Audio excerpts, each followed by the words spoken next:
Welcome to the Fantasy Audiobook Library, a sanctuary of stories where fan fictions come alive, where ancient legends echo from the East and Western worlds awaken with wonder.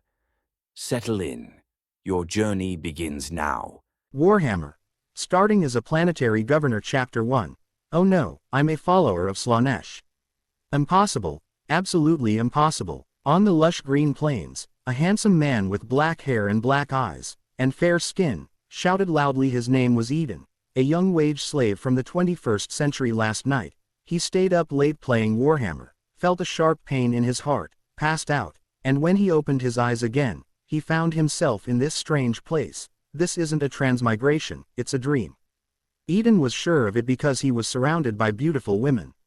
All around him, on the grass and by the river, were women of various types. There were mature ladies, cute lawless, beautiful beast girls, high heels, black stockings, and long legs. All of them hit his preferences hard. What was even more terrifying was that he could vaguely recognize some of them as familiar faces from his drive folder and his 2D waifus. Tifa, Kamisato Ayaka. Sure enough, dreams have everything in them. Since he was already here, Eden decided to enjoy this dream to the fullest. He walked toward the girls, intending to have a little conversation with them, but an inexplicable sense of danger made him stop in his tracks.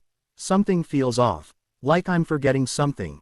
Eden cautiously scanned his surroundings. A gentle breeze brushed his face. The sweet scent of flowers and grass filled the air, and the solid ground beneath his feet. Everything was so real, too real. As Eden hesitated, the sweet scent in the air grew stronger, permeating his senses. The hormonal surge brought by the scent took over his brain, gradually robbing him of his judgment. It's just a spring dream, what's there to worry about? If I wait too long, what if I wake up? Before Eden knew it, he had reached the girls. They gazed at him with alluring eyes, filled with anticipation. Come on. I feel so uncomfortable. Won't you hold me, young master? Their trembling voices, soft and seductive, were like a devil's whisper that completely dismantled Eden's resistance. Forget it. Eden couldn't suppress the desire in his heart any longer, letting it run wild as he fell into depravity in an instant. Darkness engulfed everything. His consciousness seemed to plunge into an endless abyss, sinking deeper and deeper without end. Where is this place? Eden's remaining consciousness pondered this question as he gradually approached oblivion, but just before he faded away, a ray of light suddenly broke through. A mysterious and warm power awakened Eden's consciousness, giving him a brief moment of clarity. I remember now. Eden suddenly opened his eyes and looked around. The green fields, the tempting fragrance, the soft bodies, the endless pleasure. Oh crap, this setup, isn't this the palace of Slanesh? That's right, Eden had transmigrated. Last night, while playing the game, he had been joking with his teammates. They were saying things like, God Emperor above, Slanesh below, and, I don't fast forward through videos, I'm a follower of Slanesh. He had been typing furiously on his keyboard. If I enter Warhammer, I would definitely serve Slanesh, Slanesh forever. Before he could finish typing, his heart had seized, and he lost consciousness, only to transmigrate into the Warhammer 40k universe. Eden was completely dumbfounded. Jokes were jokes, but how had this become reality? The world of Warhammer 40k was extremely brutal, with almost no hope for ordinary people. If you weren't cannon fodder sent to the front lines to die in battles against aliens and chaos, then you'd be in an Imperial factory, grinding yourself to death. That would actually be considered a good death. At least you would have contributed to the great God Emperor and received his blessing. But far worse was falling into the clutches of the Chaos Gods. They would twist you into a monster through endless torment. You'd wish for death but never find it. And now, Eden had fallen into the hands of one of the Chaos Gods. This was their palace. The god was named Slanesh, a hermaphroditic god of pleasure, impossible to resist. Oh no, I've really become a follower of Slanesh. Eden was in despair, thinking he was going to be ravaged by Slanesh. No, he wasn't even qualified for that. Being ravaged by Slanesh was something reserved for primarchs or demon princes. At best, Eden would be taken by Slanesh's demonettes. And as it happened, he was in a place teeming with demonettes. This was the third circle of Slanesh's palace, the circle of lust, a depraved land filled with hedonistic pleasure. Eden looked at the girls. They were so real, so captivating, but deep down, he knew they were all demonettes. Demonettes take on the most alluring forms to tempt Slanesh's followers. They make you fall into extreme ecstasy, twisting and corrupting you into a monster. It's over, starting off with such intensity, huh? I mean, what Warhammer fan could withstand this trial? Shoof didn't do this. Eden struggled to maintain his clarity, fighting the urge to give in, pushed the demonettes away, but they quickly surrounded him again. Am I not beautiful? I'll try my best to make you happy. Tonight, you are mine. Get away from me. Eden pulled his hand away from, not so hot, and shoved, Tifa, aside, flipping over the demon that had pounced on him. In that moment, he saw the truth. The playful and seductive expressions turned into snarling whispers. The demonettes' bodies twisted grotesquely, their faces hideous, with black, hollow eyes and ears. Their long, pointed tongues licked Eden's face and body, leaving behind a sticky, disgusting fluid. Slanesh's demonettes. Quickly, they returned to their previous forms, even more enchanting than before. They increased their allure, pulling out all the stops. Who can resist this? No, this couldn't go on. Eden mustered all his willpower to resist the corruption of his desire. She didn't want to become Slanesh's fodder. But the corruption had already begun. To his horror, Eden saw that his hand had twisted into a dark, clawed form. What can I do? Who can save me from the grasp of the chaos gods? Suddenly, a flash of inspiration struck Eden. He thought of that great man. He went by many names. The Emperor, the immortal God Emperor, the great God Emperor, the Omnizaea, the cold son of the void. As humanity's beacon of faith, the Emperor was real and possessed godlike powers, like granting blessings, protection, resurrection. The existence of the Legion of the Damned was proof of that. Eden decided to put his faith in the Emperor, hoping for a last-minute miracle. As a transmigrator, shouldn't he have some special perks? Plus, he was mostly loyal to the Emperor, right? Eden felt a little guilty, but whatever. Right now, he was the Emperor's most loyal follower. No one could stop him now. Eden closed his eyes and prayed loudly, offering his loyalty to the Emperor. With all my strength, with all my will, with all my soul, I swear, my soul and my faith belong to the immortal Emperor, humanity's shepherd. The prayer didn't work, and the corruption deepened. Eden's eyes began to loosen, his skin peeling off. He was about to turn into a monster. An overwhelming sense of despair hit him. But he didn't give up. His prayers grew more frantic, clinging to this last lifeline. Please, with your grace, watch over me. Guard your servant and warrior. Please, in this peril, bless me. The prayer ended, but nothing happened at this point. Eden didn't even have the strength to speak. Desire had deeply rooted itself in his consciousness. He was on the verge of being completely corrupted into Slanesh's slave, never to be free, but he still wanted to live. Even in this brutal world. At the last moment, before losing consciousness, Eden saw the soon massive, cold sun, suspended in the void. Praise the sun, praise the Emperor. Chapter 2. Is Slanesh chasing me? The Emperor responded. Above the void, the cold sun forged by the Emperors will shone like a star, so sacred and divine. Buzz. The waves of the psychic tide spread out. Despite the endless distance, Eden could still feel the surging psychic energy. What immense power! He quickly reacted, calling out within his consciousness, your loyal servant needs saving, Emperor. But the sun representing the Emperor gave no response, and no gaze fell upon Eden. The Emperor slumbered, allowing his light to shine impartially. Another wave of psychic energy hit, and before he could react, Eden was kicked out of the psychic space. He opened his eyes to see the green plains and the tempting bodies surrounding him. He was still in Slanesh's palace. Plop! An eyeball fell to the ground, and Eden instinctively bent down to pick it up. It took him a moment to realize that his eye socket was empty. My eye. Eden quickly shoved the eyeball back in place, too shocked to feel fear, his mind racing with questions. How could this be? Didn't the Emperor manifest? Why is nothing happening? Does he think I'm not loyal enough? It turns out last-minute prayers don't work. Now he was truly doomed. Above the void, in the core of Slanesh's palace, a gigantic purple shadow slowly manifested. It was the master of the palace. Slanesh. Eden was furious, and since he was about to die, he didn't care anymore. With his one good eye, he flipped the bird toward the void and cursed, Slanesh, I curse your ancestors. The shadow shifted slightly, and its gaze turned toward him. Wherever its gaze fell, the demons knelt. A powerful pressure surged toward him, and when the gaze locked onto Eden, the overwhelming force almost crushed him in an instant. But then, the warm force from earlier appeared again, surrounding him with a golden light. Space fluctuated violently, and a small rift opened. That mysterious power, defying Slanesh's pressure, pulled Eden out of Slanesh's palace. Slanesh's gaze paused briefly, Seemingly surprised, the god let out a soft chuckle, and an even greater desire erupted. The entire palace quivered with life, ushering in an even more intense frenzy. The Lord of Pleasure had taken note of this little insect and would personally prepare the most extreme pleasures for him. At the same time, in the distant void of the warp, a small sun radiated warm light. Hiding beneath the grandeur of the great cold sun, Eden screamed, feeling as if his body and soul were being stretched like noodles. Then he was thrown into a washing machine, violently spun around, and finally pulled out and slammed into some solid entity in the peaceful sector of the Imperium. In the northern region of the Goli system lay the planet Earth. This was a typical industrial world, where deadly pollution covered the surface, and mutants ran rampant in the center of the continent.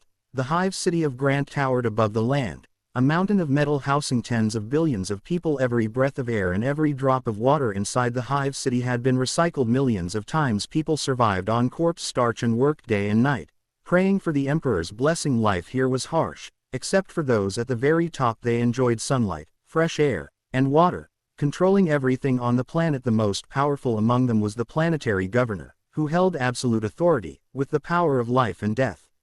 At the top of the hive, in the king's court, inside a massive mansion, combining Victorian and steampunk styles, an opulent bedroom glittered with luxury. Eden woke up screaming, "I'm alive." Eden realized he was unharmed and breathed a sigh of relief. The Emperor must have saved him. Belief in the Emperor really could save lives in the Warhammer universe. He decided to carry a copy of the Imperial Creed with him at all times and read it often, maybe even memorize it. Praise the Emperor. As the tension eased, Eden noticed his unfamiliar surroundings. Where am I now?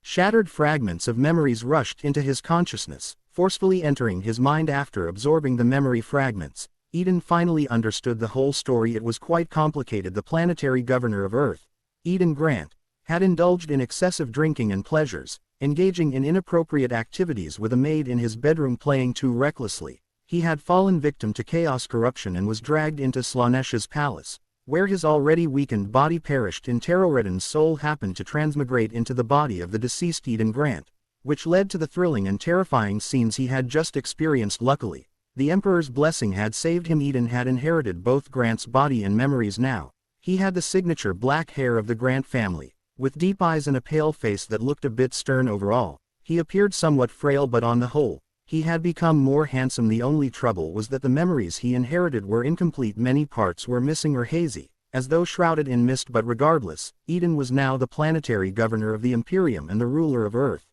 Eden Grant.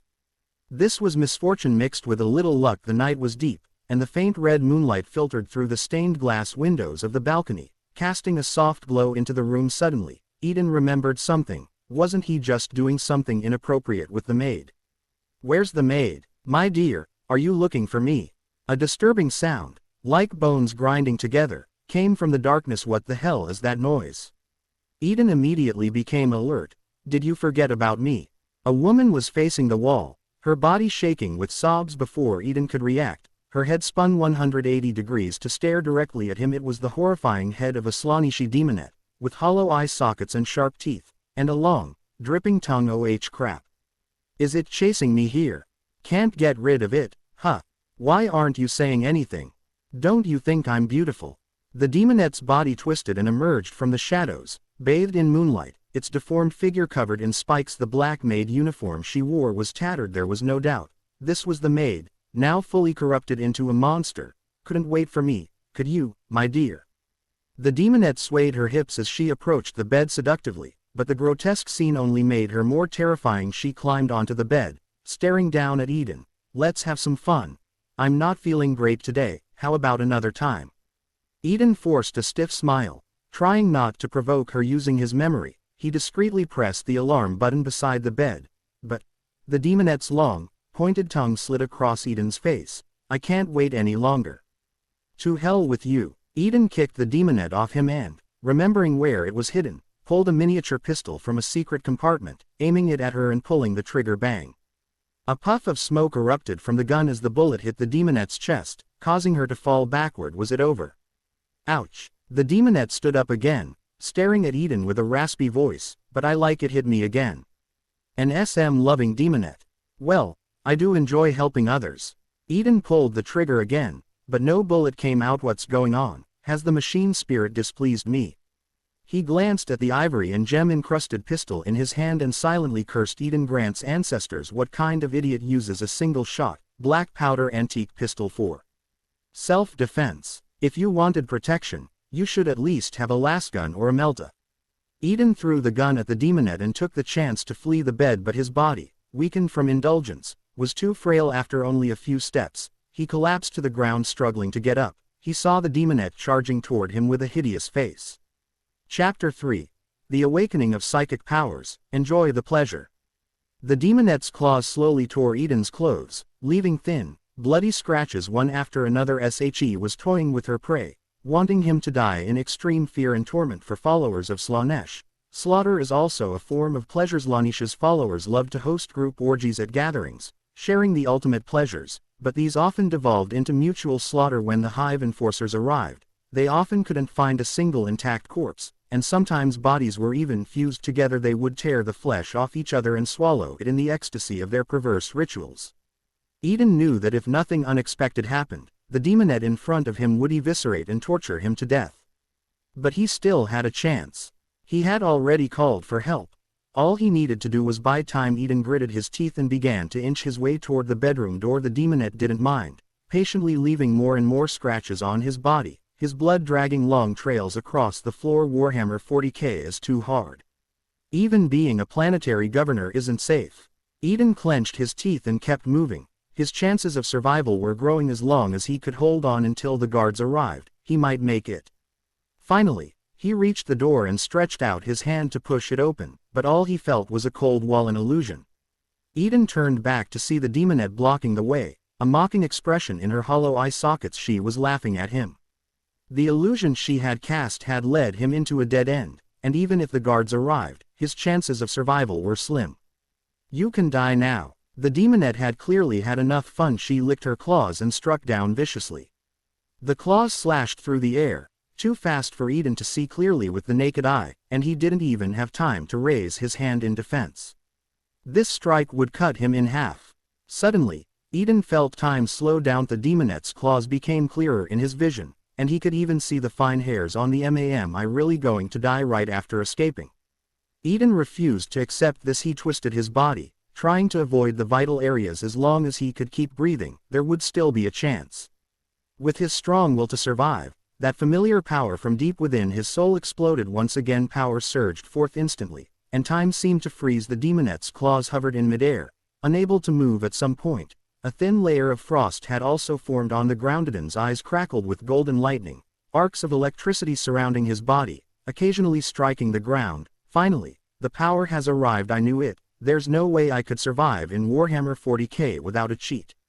Eden stood up, his cells rejoicing as his entire body and soul filled with electrical energy. His wounds gradually scabbed over and began to heal. The feeling was incredible, though the faint whispers in the void were somewhat annoying. Those were the calls from the warp. If he wasn't mistaken, he had awakened psychic powers, becoming a psyker. However, becoming a psyker wasn't necessarily a good thing. Psykers were considered a destabilizing factor in the Imperium, as they were extremely susceptible to corruption by the horrors of the warp. The Imperium constantly hunted and captured psykers, sending them on the black ships of the Astra Telepathica to Holy Terra for testing. Those who could resist corruption would serve the Imperium, while the unqualified ones would be sent to the Golden Throne to have their souls burned as fuel for the Emperor. It was said that the black ships delivered 1,000 psykers every day to be consumed, sustaining the Astronomicon. This allowed the Imperium's warp travel and communication networks to remain functional. So Eden's situation as a psyker wasn't exactly optimistic. If his identity were exposed, even as a planetary governor, the Imperium would monitor him, and there was a chance he could be taken away on the black ships. If he failed the test, he would be sent to the Golden Throne to serve the Emperor in death. These thoughts flashed through Eden's mind before he snapped back to reality. Now wasn't the time to worry about that. He had to deal with the demonet first. Die, die. The demonet was furious that her prey had escaped. She roared and struggled, filled with a savage desire to kill. She broke free of the restraints and charged at Eden, determined to tear this loathsome human to pieces and devour him bit by bit. However, a fist crackling with golden lightning shot upward, striking her abdomen and sending her flying through the air, spitting out foul liquid. What are you thinking, sweetheart? Eden followed up with another punch, smashing the demonet's face. Stay down. The demonette's face twisted and deformed as she flew through the stained glass window and crashed onto the balcony, motionless. Is she dead? Eden didn't approach to check, wary of a final counterattack after all. He was still made of flesh and blood. A single well-placed spike could end his life. His caution was justified. As the demonette was not dead yet, she suddenly sprang up, her half-shattered skull glaring at him with intense malice, radiating a thick, chilling orange had grown even stronger. All right, if that's how you want to play. Just as Eden was about to engage in a life-or-death struggle, a commotion from outside caught his attention. The heavy footsteps of combat boots stomping on the ground. He immediately halted and dissipated his psychic energy. Governor. Boom. In the next moment, the bedroom door was smashed open. Eden's most loyal captain of the guard, Carter Crowley, led a squad of fully armed guards into the room. The guards each carried an Imperial pattern bolt gun, and they wore ceramide armor. Their physiques were far beyond that of normal men trained to perfection. They instantly formed up around Eden, protecting him while aiming their bolt guns at the demonette on the balcony. Eden breathed a sigh of relief and pointed at the demonette. Finish. Boom. Before he could finish, the guards had already pulled the triggers, their weapons flashing as bullets poured out. The rounds crisscrossed in the air, tearing the demonette's body apart like a rag doll. After the first volley, they reloaded and fired another round. After 2 volleys of fire, Captain Carter quickly approached the demonette. He drew his chainsword and vertically sliced through the demonette's head, sending flesh and blood flying. Then Carter gave the corpse a mighty kick, sending the body and part of the marble railing tumbling off the balcony. After dealing with the demonette, Carter turned and half knelt before Eden, his determined face full of resolve. Governor, the heretic has been executed. As soon as he spoke, a dull thud echoed from below as the demonette's body hit the ground. Eden looked toward the balcony, where a cool breeze blew in through the broken window. Bathed in moonlight, the blood-splattered balcony and bedroom resembled the scene of a brutal crime. These guys are pretty tough. Eden studied the guards. It seemed they had undergone some form of enhancement, as their physiques far exceeded those of normal men. Captain Carter's figure was particularly impressive, easily over 2 meters tall, with a muscular build. Genetic enhancements. Their size was almost comparable to that of a space marine. This family was definitely something. The guards exchanged uneasy glances, thinking their governor was about to reprimand them, and bowed their heads in silence. Very good, excellent spirit, you've done well. Eden nodded approvingly, pulling Carter up and patting him on the shoulder, making the captain a little flustered. Brutality is good, brutality is exactly what we need. In this world, plagued by chaos, only real tough men could hold the line. Eden's fear had completely vanished. He had realized something important. All fear stems from insufficient firepower. He needed to grow his power, build armies, and send out endless legions to cover all his enemies in devastating firepower. Slanesh, right, I'll remember this one day. I'll have my revenge on you. Just as Eden's thoughts drifted, a nervous voice interrupted him. By the Emperor, are you all right, my lord? Bayev Cotton, the Grant family's senior steward, rushed into the room, looking worried as Eden's confidant. Bayev managed all the affairs and personnel of the royal court. He even helped with some governmental matters. A man with significant responsibilities. Bayev's eyes briefly flicked to the faint frost still lingering on the ground, and he furrowed his brow slightly. Chapter 4. The governor's nightlife seems quite exciting, my lord. Bayev looked at Eden with some suspicion. Since awakening his psychic powers, Eden's senses had become much sharper. He immediately noticed something was off with Bayev. The steward must have sensed something. I'm all right physically. Eden decided to reveal the truth. If I hadn't awakened my psychic powers, I would have died at the hands of the heretic. Although his inherited memories were incomplete, he was fortunate to have access to the memories of his steward and the guards. Their sole mission was to protect Eden, the last bloodline of the Grant family, and they were absolutely loyal. These people were Eden's final line of defense, and there was no need to deceive them. Upon hearing Eden's response, Bayev breathed a sigh of relief. Praise the Emperor. As long as you are safe, my lord. He then continued. Tonight's attack was premeditated. Someone used the heretic monster to lure the guards away, putting you in danger. Internal strife or an assassination attempt by rival forces. The fog of missing memories left Eden with no clue. This was clearly a dangerous situation. He looked at Bayev and asked, who do you think is behind it? I've already sent people to investigate. It must be those damned Homan family bastards. Bayev spat out angrily, a bunch of treacherous scum. The Emperor will punish them. Eden tried to recall information about the Homan family, but nothing came to mind. He decided he'd look into it later. He nodded along, mimicking Bayev's righteous tone. the Emperor will indeed punish them. Eden underwent a checkup by the apothecary, who confirmed that aside from some weakness, he was in no serious condition. After confirming that Eden was fine, Bayev and the others finally left, reassured since the room was no longer suitable for sleep. Eden was led by the maids to another equally spacious bedroom. Eden opened the stained glass windows and stepped out onto the balcony. Gazing at the pale red moon in the sky, he sighed deeply. This wasn't Earth anymore, nor was it the universe he was familiar with. The moon of this planet appeared to have been struck by some kind of weapon, with a small chunk missing, and a narrow belt of debris forming a meteorite ring around it. The scene before him served as a stark reminder of the brutality of the Warhammer universe. Whether it was fighting aliens, chaos gods, or even civil wars, each conflict claimed countless lives, and entire planets were often destroyed. Even as a planetary governor, Eden couldn't guarantee his safety, but as the highest-ranking person on this planet, he was still far better off than the workers who toiled day and night in the lower hive, or the scavengers in the underhive sifting through toxic waste. He lived in the palace at the top of the hive, in the tower of the royal court, enjoying the best resources and overlooking the masses. Eden looked toward the large square of the royal court district. The lights were dim, the ground pockmarked, and the towering statue of the emperor seemed to be missing a piece. Further out, in the residential areas, vast sections were completely dark, with only faint glimmers of light visible here and there. Eden was surprised. This infrastructure is really bad. I'll have to find an opportunity to renovate this place. As the face of the planet, the royal court district couldn't look so shabby. Suddenly, a faint flash of light appeared in the residential area. With his psychic sensitivity, Eden realized it was the flash of a bomb. Someone's fighting. Is the upper hive's security this bad? Eden was puzzled. The upper hive, where nobles and officials lived, shouldn't have such poor security. Are the enforcers just slacking off? The enforcers' discipline needs some serious reform.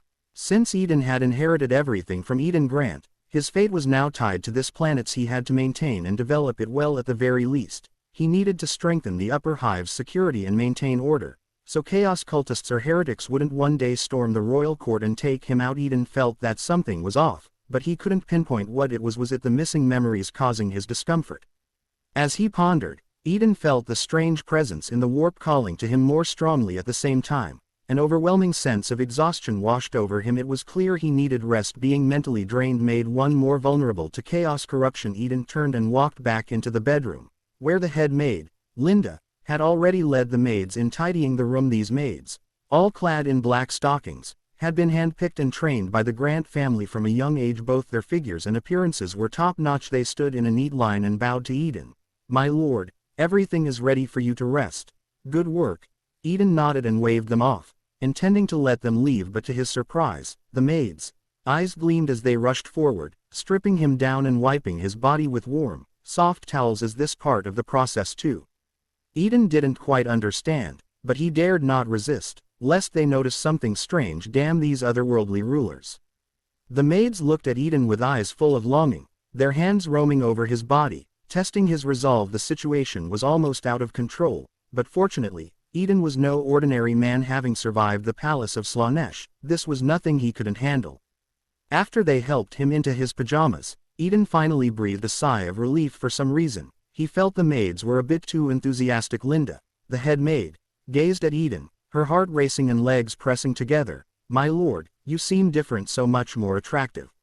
Eden's charm had indeed increased, a lingering side effect of being marked by Slanesh. After following Slanesh, a follower's personal charm would gradually grow, especially attracting those of the opposite sex. This was one of the lures Slanesh used. However, as their faith deepened, Slanesh's followers would slowly mutate, lost in their desires, until they became twisted abominations. But Eden had resisted the corruption and escaped, yet that increased charm had remained. With his current looks and allure, few women could resist him, and Linda was no exception. Noticing Linda staring at him, Eden was a bit taken aback. "What's wrong?" Under Eden's gaze, Linda pressed her legs together even tighter, her eyes moist with desire. "My lord, I always stayed with you at night. You said it helped you sleep better. Is that so?" "Yes, you said you liked my scent, that holding me helped you fall asleep." Eden glanced at the head maid, Linda, with her sultry appearance and curvaceous figure, and couldn't help but swallow. "Sleep better? You've got to be kidding me. If you lie down next to me, who's going to be able to sleep?" Seeing Eden remain silent, Linda nervously clutched her chest, her face turning red. She glanced at the other maids.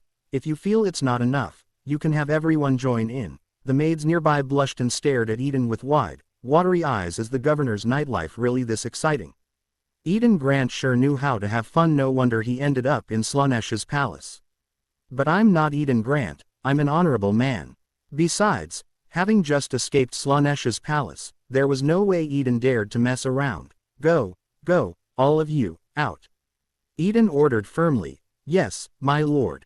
Disappointed, Linda bowed deeply and turned to leave. A flash of white caught Eden's eye, and he took a sharp breath as Linda walked away. Eden couldn't help but admire her soft figure wrapped in the maid uniform. Slanesh was right to pick me at this rate.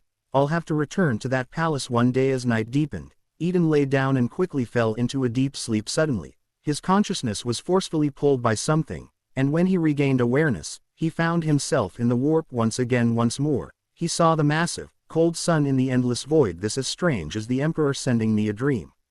Chapter 5. The True Golden Finger. Warp Essence, Your Majesty, Emperor. Eden attempted to call out, but the cold sun gave no response. After a while, he noticed something was off. Where are my hands and feet? Where's my body? He couldn't feel his body at all. Eden tried to expand his psychic sense to investigate and discovered a shocking truth. He had turned into a ball.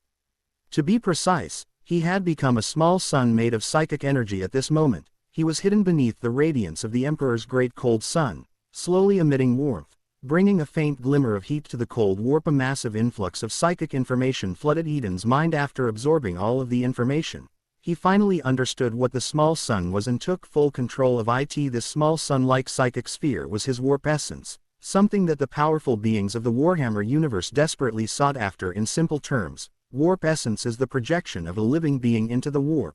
In other words, what is the essence of your existence? Not everyone can possess such a thing. At the very least, one must be at the level of a primarch to awaken it. For example, after Corvus Corax, one of the primarchs, awakened his warp essence, he became a warp shadow creature. He could transform into ravens and black clouds and had the ability to turn invisible. Once someone awakens their warp essence, their life form ascends to a higher level, becoming something akin to a god. Beyond that level is the Emperor himself, represented by the cold sun before Eden. The Emperor's light protects the entire Imperium of man, enough to resist the four gods of chaos. Now, Eden had also awakened his warp essence, gaining access to the path of godhood. This was his true cheat. Eden's warp essence was named Dawn, but he preferred to call it the Little Sun. The Little Sun had saved Eden from Slanesh's palace and granted him the power to become a psyker. This was enough to prove its immense strength. However, this had also caused the Little Sun to become extremely weak due to excessive energy consumption. Even the smallest warp storm could cause it to be snuffed out. Luckily, there was still a way to recover, like the four chaos gods, Khorne, Tzeentch, Nurgle, and Slanesh. The Little Sun also fed on certain concepts or emotions as sustenance, but unlike the Chaos Gods, the Little Sun thrived on positive emotions. It fed on the concept of hope. Things like happiness, dreams, aspirations, courage, and passion could all restore the Little Sun's energy. Eden could split off a psychic core and anchor it in the real world, allowing the Little Sun to absorb hope-related concepts and emotions. As the planetary governor of Earth, Eden held dominion over an entire planet. As long as he developed the planet and improved the lives of his people, the Little Sun could continuously absorb the power of hope, restoring its strength and growing even more powerful. Once the Little Sun became strong again, it could in turn bless the planet, protecting its inhabitants, and granting them strength. This was Eden's true trump card. As long as he had enough time and continued to expand his territory, absorbing more and more hope, he could eventually ascend to godhood. Eden examined the Little Sun's abilities and found that many of its powers were currently locked. Abilities like blessings and teleportation required the energy to reach a certain level before they could be unlocked. Just as Eden was about to delve deeper into his study, another wave of psychic energy hit, kicking him out of the warp. Morning at the top of the Royal Court District's tower. Warm sunlight filtered through the stained glass windows into the bedroom, where the maids waited nearby, ready for their master to awaken. Damn. Eden jolted awake and found himself back in the real world. Gathering his thoughts, he glanced at the clock. It was already 10 in the morning. Time flows strangely in the warp. I was only there for a short while, but so much time has passed in reality. Moreover, once again, it had been the psychic tide that had forcibly ejected him from the warp. It seemed his time spent in the warp was limited. Eden felt a little disappointed. He had just been about to explore the Little Sun's powers, only to be interrupted at the critical moment. It looked like he'd have to continue next time. "Good morning, Tilda." Linda, the head maid, greeted him softly as she handed him a warm towel to gently wipe his face with the help of the maids. Eden washed up and got dressed, still somewhat drowsy as he made his way to the dining room. The breakfast table was already laden with a lavish spread. The golden utensils glistened under the crystal chandelier, and the plates were piled with an array of delicious dishes. Golden pancakes slathered with sweet arcaneberry jam. Tender Grox ham exuded an irresistible aroma. Scrambled eggs dotted with raw fruits were as smooth as silk. The rich, aromatic scent of black coffee wafted into his nose, instantly perking him up. Eden came to his senses, looking at the luxurious breakfast before him, and couldn't help but marveling. Lucky I transmigrated into Eden Grant and became the planetary governor, enjoying such a lavish lifestyle at the top of the hive. He could wake up naturally, be attended to by a group of beautiful maids, and then enjoy a sumptuous breakfast. No commuting, no rushing, no daily grind, and no annoying supervisors.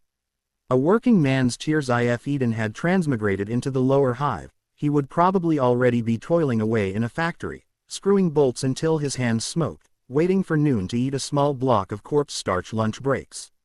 Forget about it. Imperial workers had no rights. The conditions were 100 times worse than any grueling 996 work schedule. Many simply worked themselves to death, but the Imperium never worried about workers dying from exhaustion. There were always plenty of people to replace them. A single hive could support tens of billions of people. And as for ending up in the underhive, Eden didn't even want to think about it. The people there lived amid horrifying pollution and terrifying mutants. They scavenged rotten food from trash heaps, and even breathing was considered a luxury. The people in the lower and underhives certainly lived miserable lives, but at least now their planetary governor was Eden. Now that he possessed the little sun, a warp essence fueled by hope, Eden was destined to be a benevolent governor who cared for his people. He would make sure all of his citizens lived good lives. After all, their happiness and hope were Eden's sustenance. The better off they were, the more hope they would generate. This way, he could restore the little sun's energy and grow even stronger. "Governor, is the food to your liking?" Linda leaned over, offering Eden a bite. "I made it with my own hands, you know." "So soft." Cough. "It's delicious, delicious."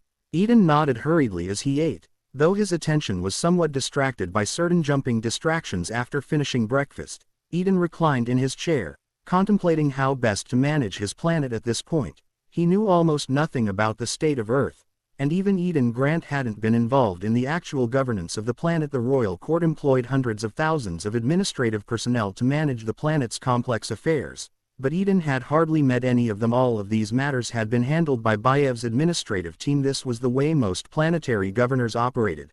Otherwise, they would drown in the endless administrative work until they dropped dead from exhaustion. Eden only needed to make important decisions, and the stewards and bureaucrats would carry out his will and implement his ideas. Power and responsibility went hand in hand, inseparably linked. As a planetary governor, he wielded immense power. So, what were his responsibilities?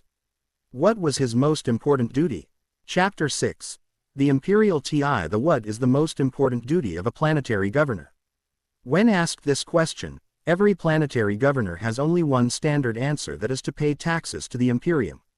The galaxy-spanning Imperium of man is surrounded by countless enemies. The multi-front wars place immense pressure on the Imperium, resulting in an extremely strict taxation system. This system is known as the Imperial tithe, also referred to as the Great Harvest Tax. It involves various resources that each world within the Imperium must provide. The two most important types of taxes are the military tithe, where the planet must provide a certain percentage of its population as labor for the Imperium's logistics or as new recruits. The precision tithe, which involves paying a precise amount of the planet's natural resources and wealth. The exact nature of the tithe depends on the type of world it applies to and can include any form of resource: food, weapons, minerals, or even people. Though the massive administratum on Holy Terra oversees the collection of the tithes, the sheer size of the Imperium and the instability of warp travel often make the process chaotic and inefficient. For Eden, the most important responsibility as planetary governor was to ensure that the tithes from Earth were paid in full. Once the tithes were paid, he could rule the planet however he wanted, even if he turned the entire population into slaves and exploited them in the most extreme ways, piling up mountains of corpses. The Imperium would not intervene. Paying taxes on time was the greatest loyalty one could show to the Emperor. On the contrary, Any world that refused to pay its tithes would face the harshest reprisals from the Imperium if the resistance escalated. It could lead to an exterminatus if any violations or shortfalls occurred in the tithe process. Imperial officials would order local arbits to immediately execute the planetary governor. The Imperium's rule was nothing if not a harsh and cold dictatorship. This meant that no matter how well Eden governed the planet, if there were problems with the taxes, he could lose his head. Chills ran down Eden's spine as he thought about it. This was terrifying. Linda noticed Eden's discomfort and softly asked, "Are you all right, my lord?" "I'm fine, just a bit cold." Before Eden could react, he found himself enveloped in Linda's warm and soft embrace. "Feeling better?" she asked gently. "Better, yes, just a bit hard to breathe. I need to get out of here." Eden stood up and began walking out. He needed to check the planet's tax records for the past few quarters. If there were any problems, they had to be dealt with immediately. If the arbits came knocking with bolt guns pointed at his head, it would be too late. This is a matter of life and death. There's no room for jokes. Send for Steward Biev to meet me at the administratum," Eden ordered. Walking out of the dining hall after taking a few steps, he turned back to Linda. "By the way, where is the administratum again? Damn this memory fog, I can't even remember the way." After getting his bearings, Eden made his way to the administratum. Along the way, several administrative staff greeted him. Though their looks were a bit strange, Eden couldn't help but feel that something was off.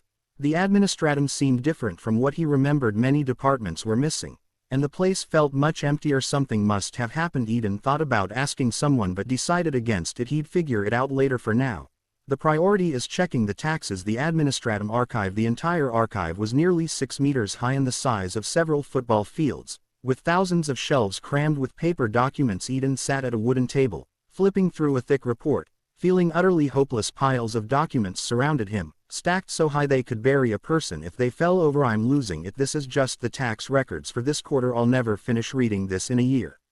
What era is this? At least use a computer." Eden couldn't help but complain. After searching for a while, he confirmed that there was no connected technology in this place. Indeed, despite being in an era where interstellar travel was commonplace, the Imperium banned the use of intelligent devices, and artificial intelligence was strictly forbidden.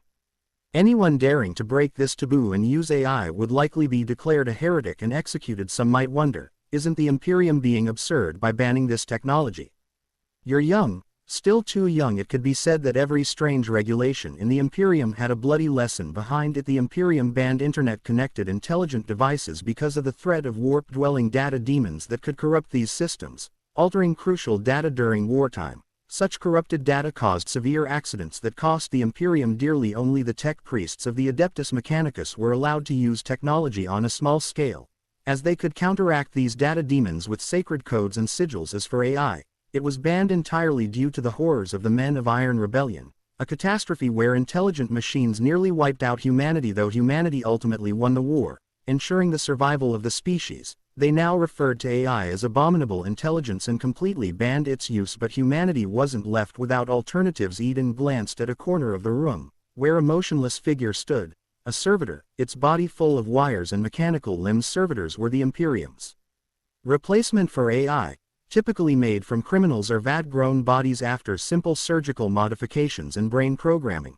they became mindless robots, used for repetitive labor. For example, in this massive archive, the servitors handled the document-moving work, but any task requiring actual thought was still done by humans. The Imperium's vast bureaucracy was entirely run by human brains and relied on paper documents. Remember, the Imperium spanned the galaxy, ruling over millions of worlds.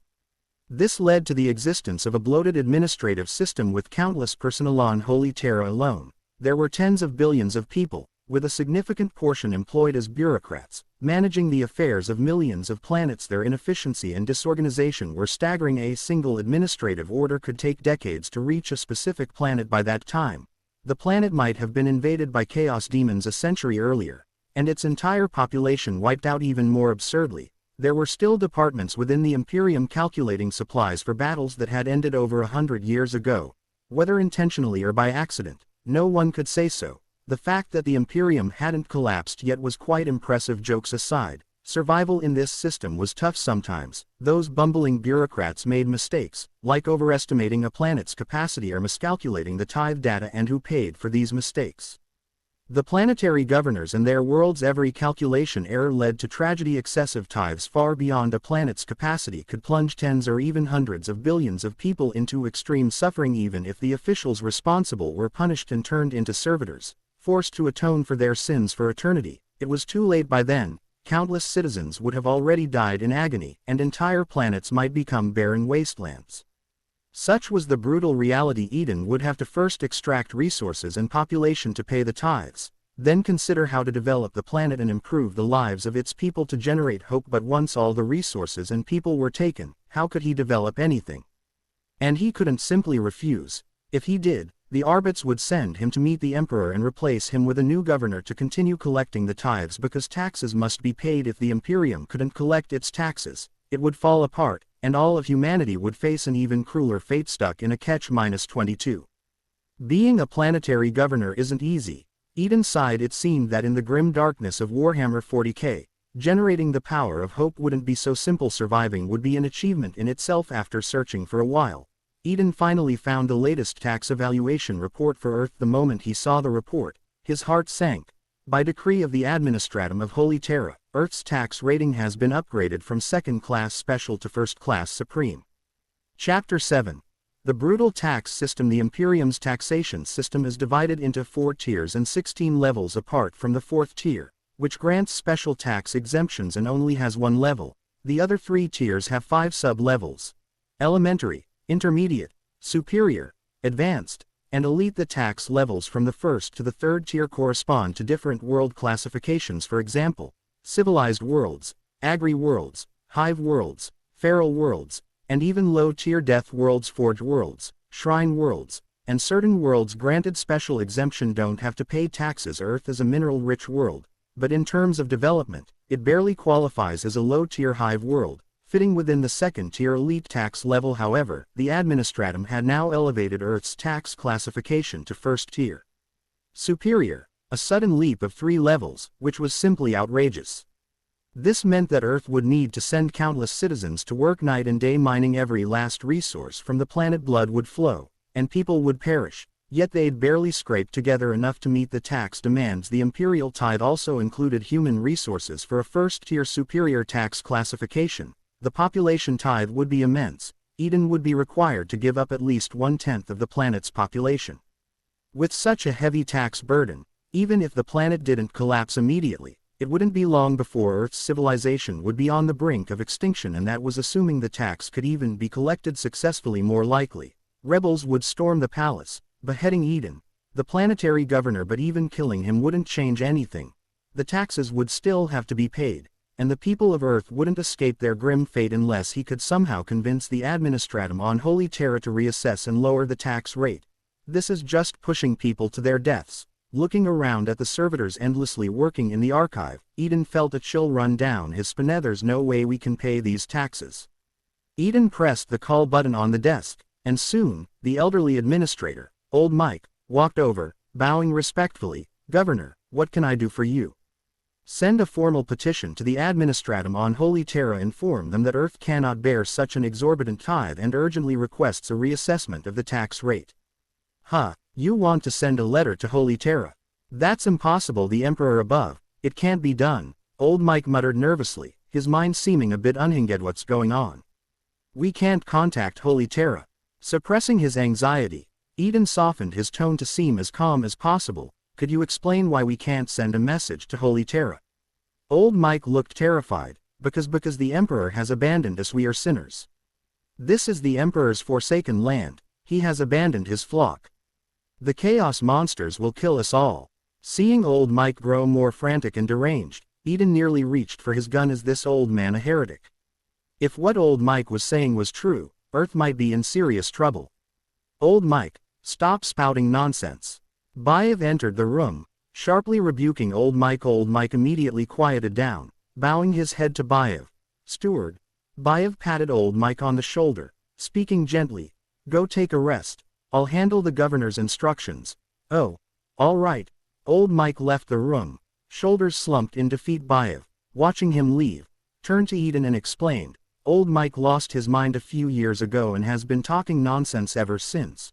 So, he's just a madman." Eden thought with relief for a moment. He really believed Earth had lost contact with Holy Terra, which would have been a massive problem if it were a chaos incursion. It would have spelled disaster. Spreading heretical rumors should have resulted in punishment, but he's served the family for over a century and once took a blade for the Grant bloodline. He's earned his keep. Bayev continued. So, we let him handle the archives, where he only has to deal with servitors. A few ramblings don't hurt anyone here. The Grant family seems quite compassionate, Eden thought. Having no memories of old Mike, he nodded in agreement. Bayev then turned to Eden and asked, "What did you need old Mike to do?" Frowning, Eden responded, "I wanted to file a petition to Holy Terra. Earth cannot bear the Imperium's tax burden." In truth, Eden had little hope the petition would succeed. It was merely a gamble after all. Requesting a change in tax status would imply the administratum had made a mistake, which would require someone to take responsibility. Getting an Imperial official to admit fault was nearly impossible. They could simply ignore the request or endlessly delay the approval process with bureaucratic red tape spanning decades or even centuries. Many mistakes were never held accountable by the time Earth's resources were depleted or rebellion broke out.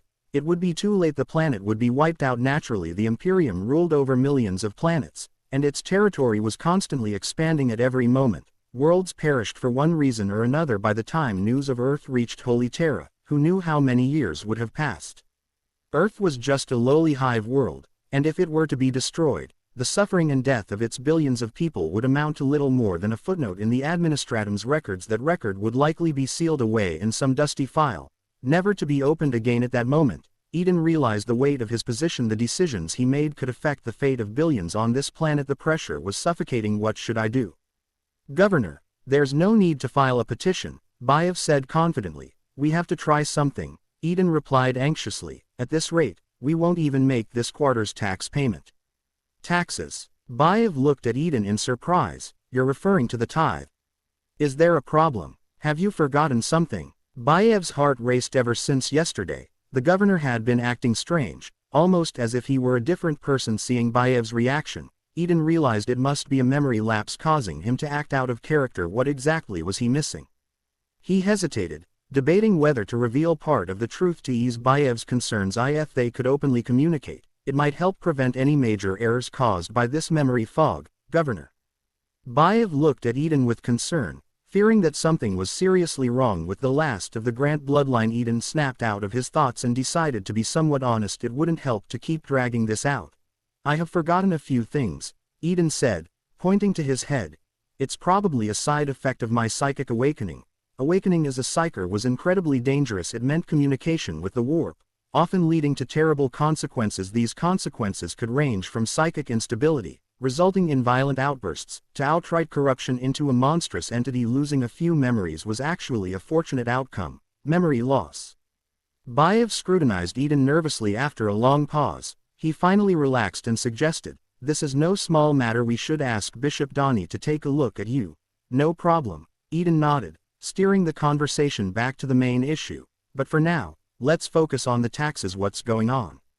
Bayev dropped a bombshell.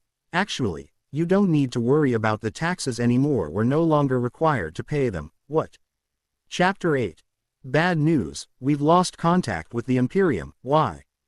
Do we now have the 4th-tier tax exemption?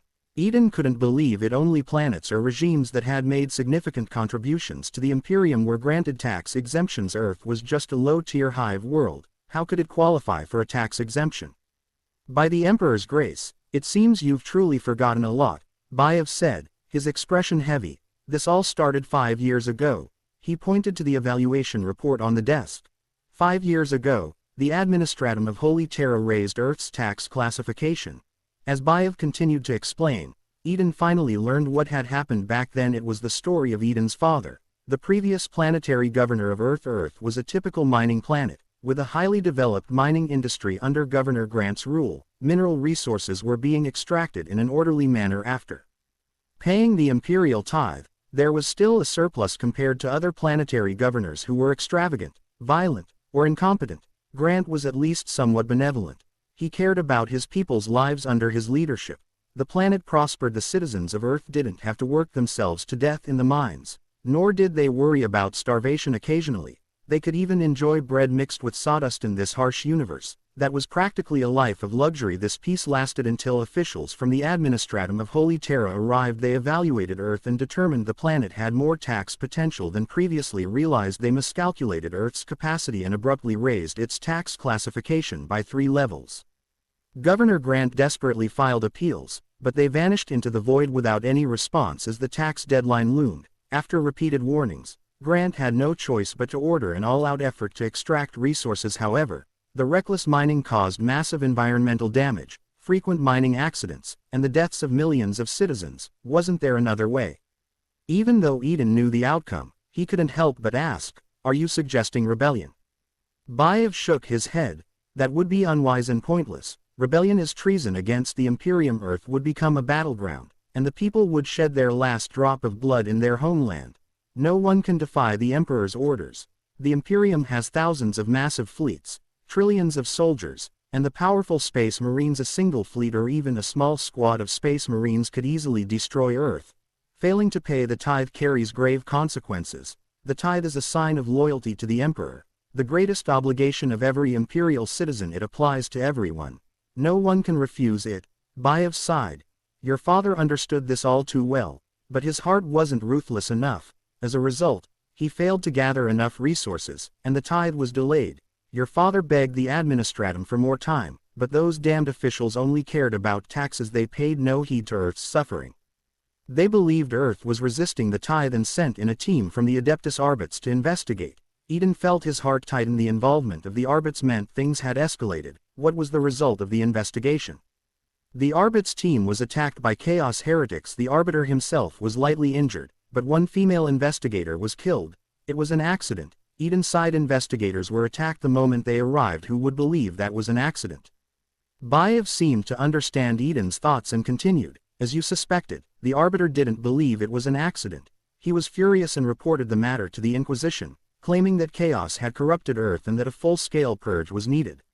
What a fool! The Arbiter must have lost his mind to involve the Inquisition. The Inquisition, formed during the Horus Heresy, was the most powerful secret agency of the Imperium, tasked with identifying and eliminating all threats to the Imperium and humanity. The Inquisition had vast authority, with no formal hierarchy or centralized leadership, answering only to the Emperor. This meant Inquisitors were free to act as they saw fit to safeguard the Imperium's survival unrestrained by oversight. Inquisitors often became fanatical and ruthless, sometimes even turning on their own. As Eden expected, the Arbiter's luck ran out when he encountered an Inquisitor with a short temper. The Inquisitor's important ritual had been interrupted, and he came to Earth in a rage. Upon arrival, his first order of business was to investigate the Arbiter. When incriminating evidence was found, he executed the Arbiter on the spot for accepting bribes and abusing his power. Afterward, the Inquisitor conducted an investigation on Earth and found no issues. It truly was just an accident. Governor Grant thought the matter would end there, but the Inquisitor believed that paying the tithe was a sacred duty and the foundation of the Imperium. No planet, regardless of the reason, could evade its taxes. If every planet followed Earth's example, the Imperium's foundation would crumble, risking collapse. Thus, Earth had to fulfill its obligation, not only paying the overdue taxes but also a hefty fine. Governor Grant begged the Inquisitor to consider the people of Earth, as they couldn't bear such a heavy burden. Life is the Emperor's currency, sacrifice is the foundation of the Imperium. The nearly fanatical Inquisitor declared, and so, under the supervision of the Inquisitor, Earth endured a brutal tax collection process. Anyone who resisted was executed. Billions of people worked day and night.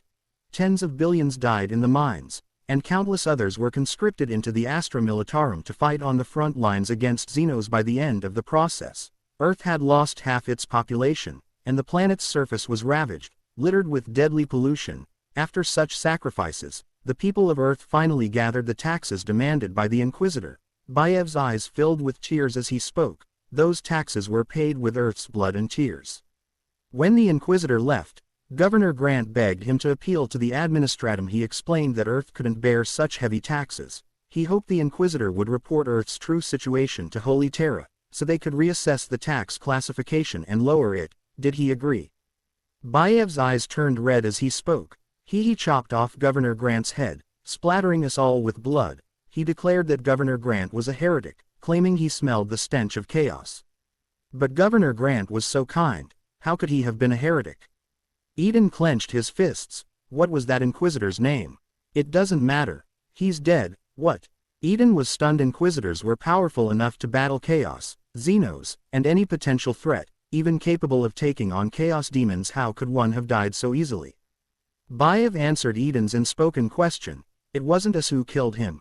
It was a warp storm. The Inquisitor's ship had suffered an accident after entering the warp. A massive warp storm tore apart the ship, scattering debris and dismembered bodies, which were ejected from the warp and landed on Earth.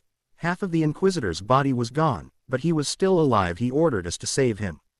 Bayev's voice turned cold. We could have saved him, but no one moved. We just stood there. We watched as he lowered his head, begging us for help. We watched as he slowly despaired and started cursing our heresy. Everyone stood there and watched him struggle on the ground until he died. Eden sighed deeply and patted Bayev on the shoulder. Maybe old Mike wasn't wrong. Bayev wiped his tears. We've desecrated the Emperor. We've been forsaken. Why? Eden asked, confused. That mysterious warp storm destroyed the root, and the planet's only astropath died. We've been cut off from Holy Terra ever since.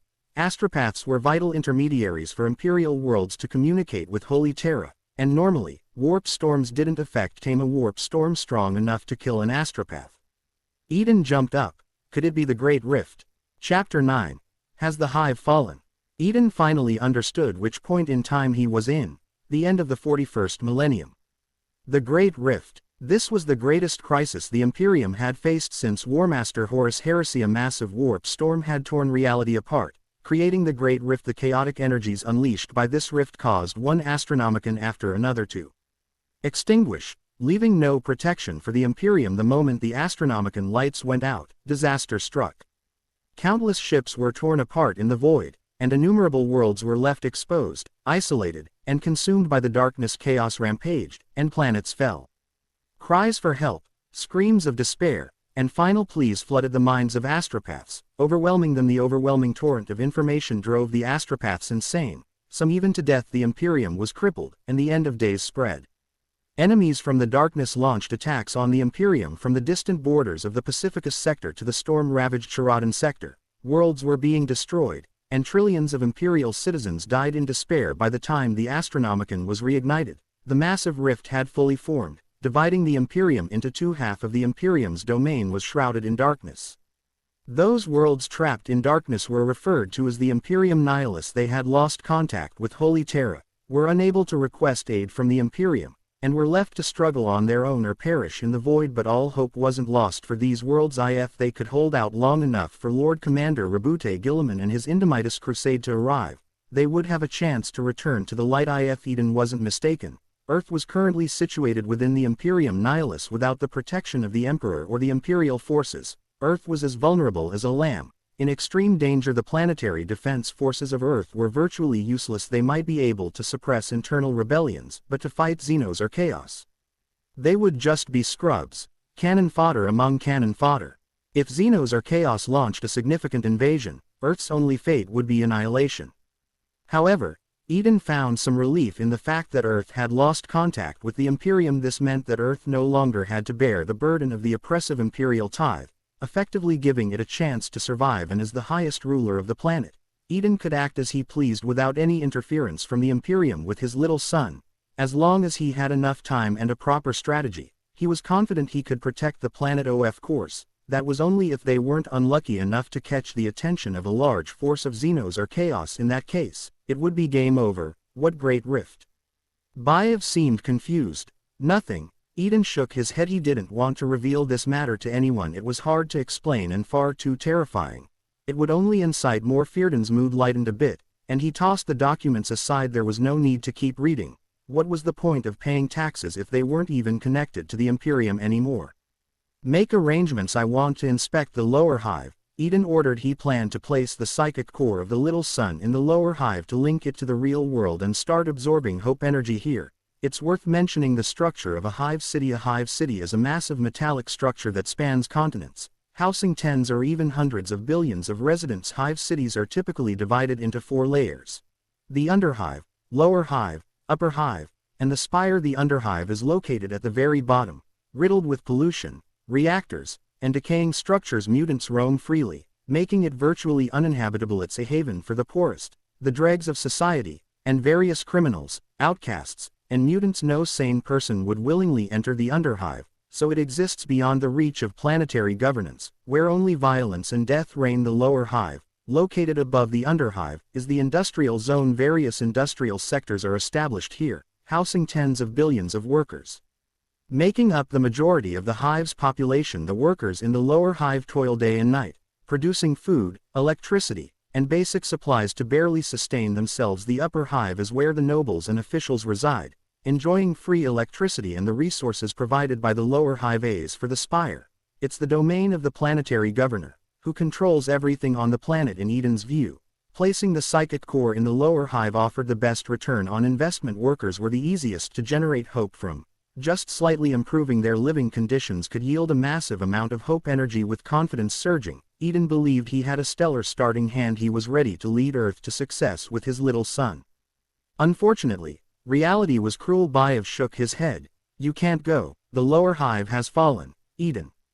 Through Baev's explanation, Eden learned that after his father's death, many things had happened. When Eden inherited the title of governor, the negative effects of the warp storm continued to plague the planet, causing mutants to surge from the Underhive. A large portion of the planetary defense forces had been dispatched to the Underhive to suppress the mutants, leaving the Spire in a state of extreme vulnerability. Before long, a faction of nobles, allied with the heretics in the lower hive, rebelled and took control of the entire lower hive. They organized forces and launched an assault on the upper hive, nearly taking the Spire itself. Countless lives were lost in the upper hive, with many nobles and officials being slaughtered. It was only after immense sacrifice that Eden's father finally drove the rebels out of the upper hive and sealed off the gates and elevator shafts, completely isolating the upper hive from the lower and underhive. The Spire's defenses were devastated, leaving the upper hive without the strength to reclaim lost ground, and Eden's father fell into despair, drowning in alcohol and debauchery until he was dragged into Slanesh's palace and died, only to be replaced by the soul transferred Eden. Now, Eden, as the planetary governor, was confined to the upper hive and could barely even control that. What a disaster! The perfect start had been ruined. How was he supposed to improve things now? Eden had planned to win over the workers in the lower hive by improving their lives, gaining their loyalty, and harvesting hope energy from their positive emotions. Now, the only source of hope energy left was in the upper hive and the Spire, but that area was full of nobles and officials. How was he supposed to win their favor? These people already lived privileged lives. It would be nearly impossible to gain their loyalty. Even if Eden offered them more, they would likely never show him gratitude or loyalty. He should consider himself lucky if they weren't plotting to overthrow him with their private armies and seize control of the Spire. Upper hive nobles had a tradition of scheming against one another and even resorting to murder. This stemmed from one simple rule: the Imperium didn't care about internal planetary power struggles as long as the Imperial tithe was paid. Whoever ruled the planet was irrelevant. This meant that anyone who managed to kill Eden and establish their own rule would inherit the planet's supreme authority. Now that Eden was so weak, weren't those noble houses plotting day and night on how to kill him and take his place? After barely surviving, was fate throwing another impossible challenge his way? Eden felt drained and slumped back into his chair. What's wrong? Eden weakly asked. How much territory do we still control? How many troops and citizens do we have left? Chapter 10. Inspecting the territory. Baev, as Eden's senior steward, was naturally well informed on the situation. He detailed the areas currently under control, the state of the army, population, and the status of enemy factions. Aside from the Spire where the palace was located, Eden controlled about 1/3 of the upper hive and commanded a planetary defense force of over 50,000 troops. The rest of the upper hive was dominated by the Hoffman family and various warbands, the most notable being the Grey Wolf warband. In the aftermath of the rebellion, the upper hive had become chaotic, reflecting the turmoil across the entire hive city. Once vassals of the Grant family, the Hoffman family had made their ambitions clear. The assassination attempt last night was almost certainly orchestrated by them. Their power was growing day by day, and it was only a matter of time before they launched a full-scale assault. Bad news came one after another. However, there was some good news as well. The rebellion had caused millions of refugees to flood into the upper hive, where they remained. Eden now controlled nearly 2 million people. This gave him a solid population base to work with. If he managed them well, he could generate enough hope energy to restore part of Little Sun's capabilities. With time, reclaiming the lower hive was no longer just a dream. Forget the lower hive for now. Let's start with inspecting the areas we control in the upper hive, Eden decided. For the love of the Emperor, that's too dangerous, Bayev protested, clearly worried. You should stay in the palace. Assassins from the Hoffman family have been waiting for an opportunity. If something happens to you, the entire Grant family will be finished. Eden wasn't convinced. He looked at Bayev. You can protect me, right? If his own people couldn't protect him within their own territory, they were practically useless. He might as well lay his neck bare and wait for someone to cut it. Besides, as a psyker, Eden wasn't without the means to defend himself in a world where strength ruled. Cowardice was a fatal flaw. Eden was cautious, but he wasn't a coward. As the planetary governor and ruler of Earth, if he stayed hidden in the palace, avoiding his people and failing to make promises, he would lose their trust and respect. As the situation worsened, if that continued, his power would crumble, and his rule would fail. All that awaited Eden then was death. My lord, we can protect you. Bayev straightened up, speaking with conviction. The assassination attempt the previous night had deeply shamed Bayev. That he had allowed the bloodline of the Grant family to be placed in such danger was unforgivable. He swore with his life that he would never let the governor be harmed again. Good.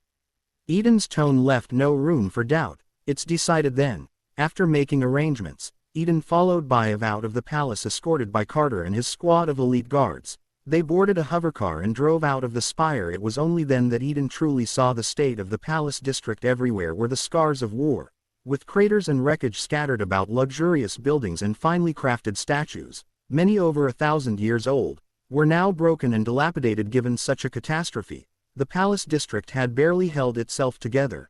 There was no capacity to make repairs. As the hovercar passed through the sacred square, Eden looked up at the massive 100-meter statue of the Emperor, feeling unfortunately, the Emperor's statue had also been damaged. The nose had been blown off by some heretic, one arm was missing, and rubble littered the base beyond the palace district. The scene became crowded and filthy. The upper hive, once a haven for nobles and officials, had been sparsely populated, with most of its space dedicated to residential areas, entertainment streets, and gardens. There was hardly any industry. After the rebellion, the upper hive lost its supply of resources from the lower hive, leading to extreme shortages. As a result, the upper hive had been drastically transformed, with makeshift industrial zones and mushroom farms hastily established, and corpse starch production lines activated. Refugees were organized into labor, working in various factories, mines, and farms. Even so, the upper hive couldn't support so many people. Resources were rapidly depleting, and food was growing scarcer by the day. More and more people couldn't even afford their daily ration of corpse starch, and were starving to death. Countless people were born into filth, toiled in agony, and died in the streets, with no one to sing their praises or mourn their passing. Such was their fate. As Eden sat in the hovercar, watching the people on the streets collapse from hunger, he felt a deep sadness for them. How many people die here every day? Eden asked. People die every day. It's hard to keep track. Bayev shook his head. Honestly, the citizens here have it relatively good. If they were under the Hoffman family or the warbands, they'd be suffering a fate worse than death. Eden remained silent, noticing the way the people on the streets looked at him. Confusion, apathy, fear, and even hatred. The situation was worse than he had imagined. Winning the people's support would be nearly impossible now. He'd be lucky if a major rebellion didn't break out. Not far away, an elderly woman collapsed and died on the ground, her body eyed hungrily by onlookers, but they were quickly dispersed as armed corpse collectors arrived to drag the body away. Bayev noticed Eden's puzzled expression and explained, all resources are incredibly precious here. Nothing can go to waste. Eden suddenly realized what was happening. The bodies weren't being taken for burial or incineration. They were being sent to special machines to be broken down into proteins, to be turned into corpse starch and sustain more lives. It was brutal, but necessary. Eden quietly resolved that he had to change this, but there was so little he could do right now. The warehouses were running out of food, and soon the palace district wouldn't even be able to support the army. Rumor had it that conditions in the territories controlled by the Hoffman family and the Grey Wolf warband were even worse. With food supplies completely exhausted to maintain control, they had started slaughtering those who were too weak or unfit to work, turning them into corpse starch to feed their armies. They, too, had millions of people, and could hold out for quite some time. The upper hive was now a sealed-off cauldron, where only the most ruthless and poisonous would survive. But Eden refused to claim victory through such cruel means. He had to find another way. Perhaps the little sun in the warp could help him break this deadlock. As nightfall approached, Eden had seen enough suffering and couldn't bear to look any longer. Let's head back, he said, closing his eyes and instructing Bive to take him home. By the time they returned to the spire, the maids had already prepared dinner. Eden sat in the luxurious dining room, looking at the sumptuous meal laid before him, but he had little appetite. The situation was dire. He had to find a way to break through. Chapter 11. The derelict spaceship. Eden quickly finished his dinner and returned to his bedroom to rest. The maids helped him wash up and change into nightwear. Eden lay down on the soft bed. "You can all leave now. I'm going to sleep." "As you wish, Governor," the maids said, bowing gracefully before tiptoeing out of the room. The crystal lamps dimmed as they left. As night deepened, soft red moonlight filtered through the windows, casting a faint glow across the room.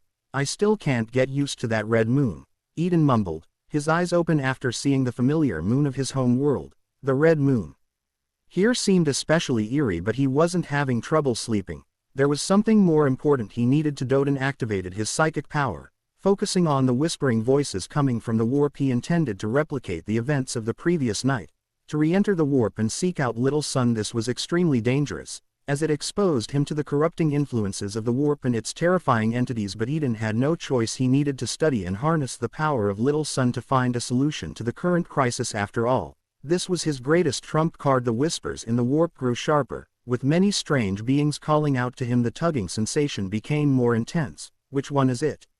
Eden gritted his teeth, enduring the splitting headache as he tried to identify Little Sun's specific signal among the chaos. Among the many presences, one stood out. A powerful purple force that constantly tempted him. It seemed that if he answered, he would be transported to a place of unparalleled pleasure and old acquaintance. Eden thought, realizing that the call came from Slanesh, the chaos god of excess and pleasure, who was still trying to lure him in. "Ha! You won't tempt me." Eden dismissed the frequency from Slanesh and blocked it out, muttering, "Get lost." Slanesh's reaction was immediate and furious, continuing to bombard him with calls to join its realm. But Eden completely ignored it. Communicating with the warp was like chatting online. It didn't matter how angry the other party got.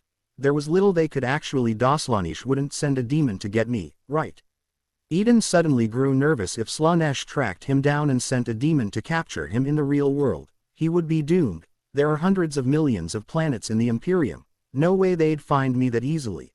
Eden reassured himself. If it were that easy for Slanesh to pluck people from the warp, the Imperium's key figures would have been long dead. Moreover, Little Sun was still protecting him, making it difficult for Slanesh to locate him. Comforted by this thought, Eden continued his search for Little Sun's signal. Just as he was about to lose his grip, a familiar frequency entered his mind. It was Little Sun.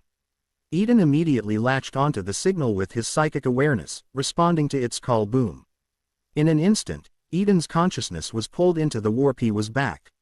Once again, his consciousness merged with Little Sun. He gazed at the cold, shining sun formed by the Emperor's will, suspended high above in the void, feeling a slight sense of relief. Thankfully, the Emperor's protection kept his Little Sun avatar safe from the predatory creatures of the warp, which would have devoured it as a snack otherwise. Eden began to guide Little Sun, trying to get a feel for its power. But the energy shortage still left many of its abilities unusable, such as illusion projection, blessings, and teleportation. For now, the only ability Eden could use was warp exploration, and he only had enough energy for one attempt. Simply put, this meant he could open a treasure chest in the warp and search for physical objects. Some might consider this a useless ability, but Eden knew it had immense potential. After all, there were countless treasures scattered throughout the warp, especially derelict ships. Since humanity first mastered warp travel, ships had been entering the warp for millennia. During the height of human technology in the Golden Age, countless ships traveled through the warp. But the warp was dangerous, like a stormy sea,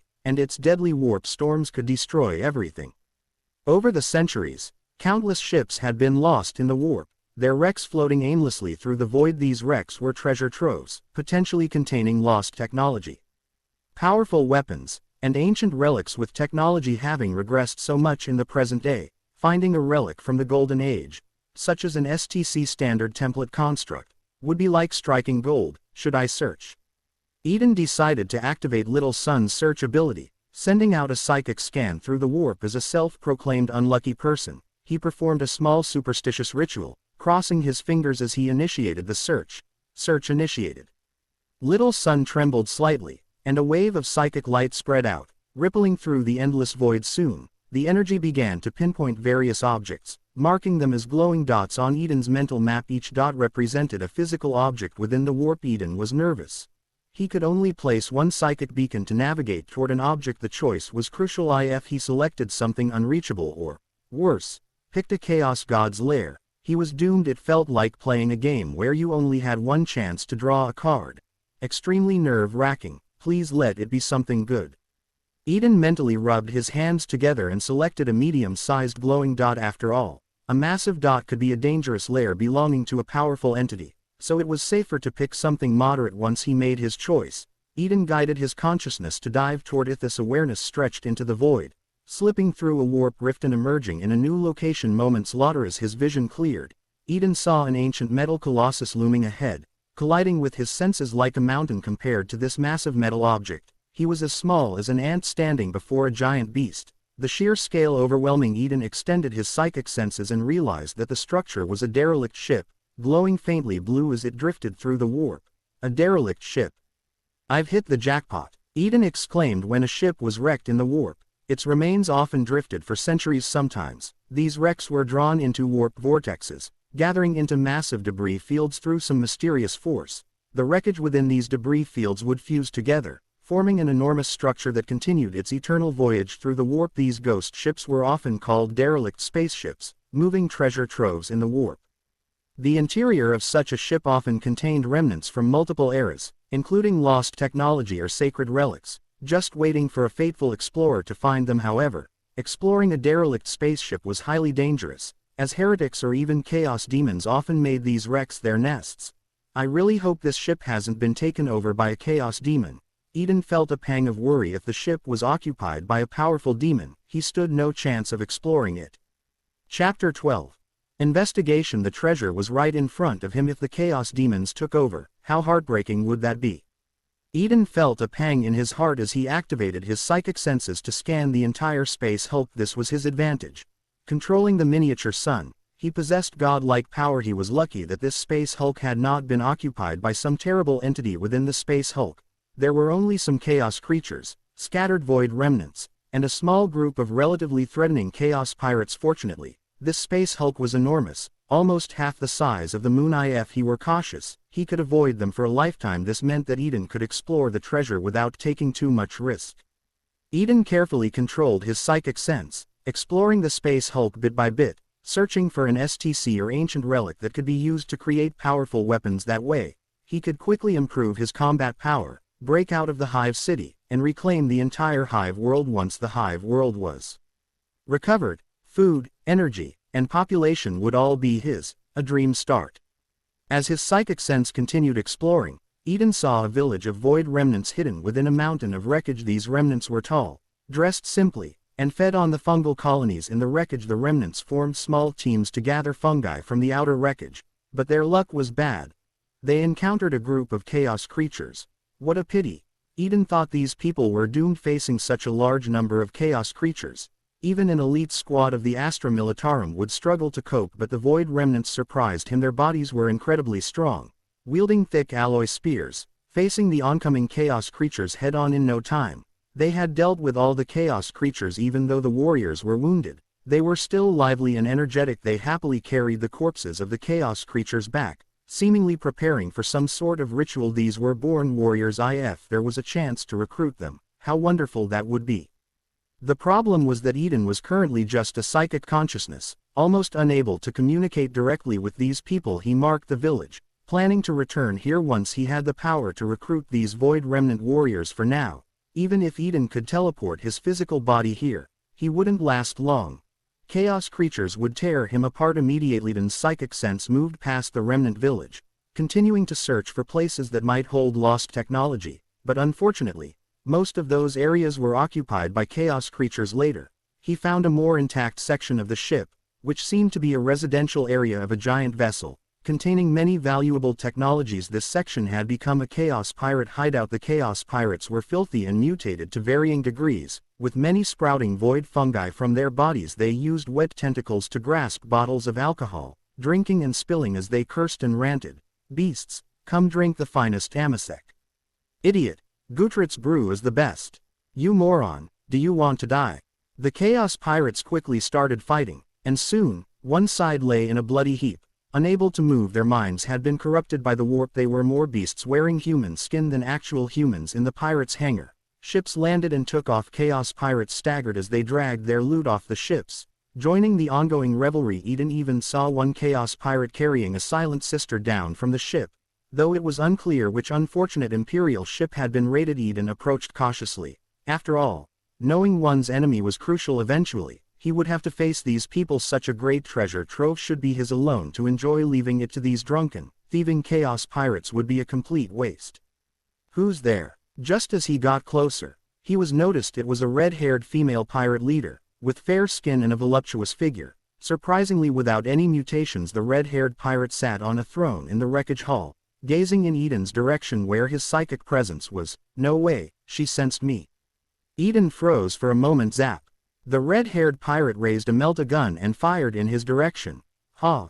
Good thing I'm in a psychic state, with no physical body, Eden thought, relieved. Since this fiery pirate couldn't harm him, he could stay and investigate the situation further. I found you.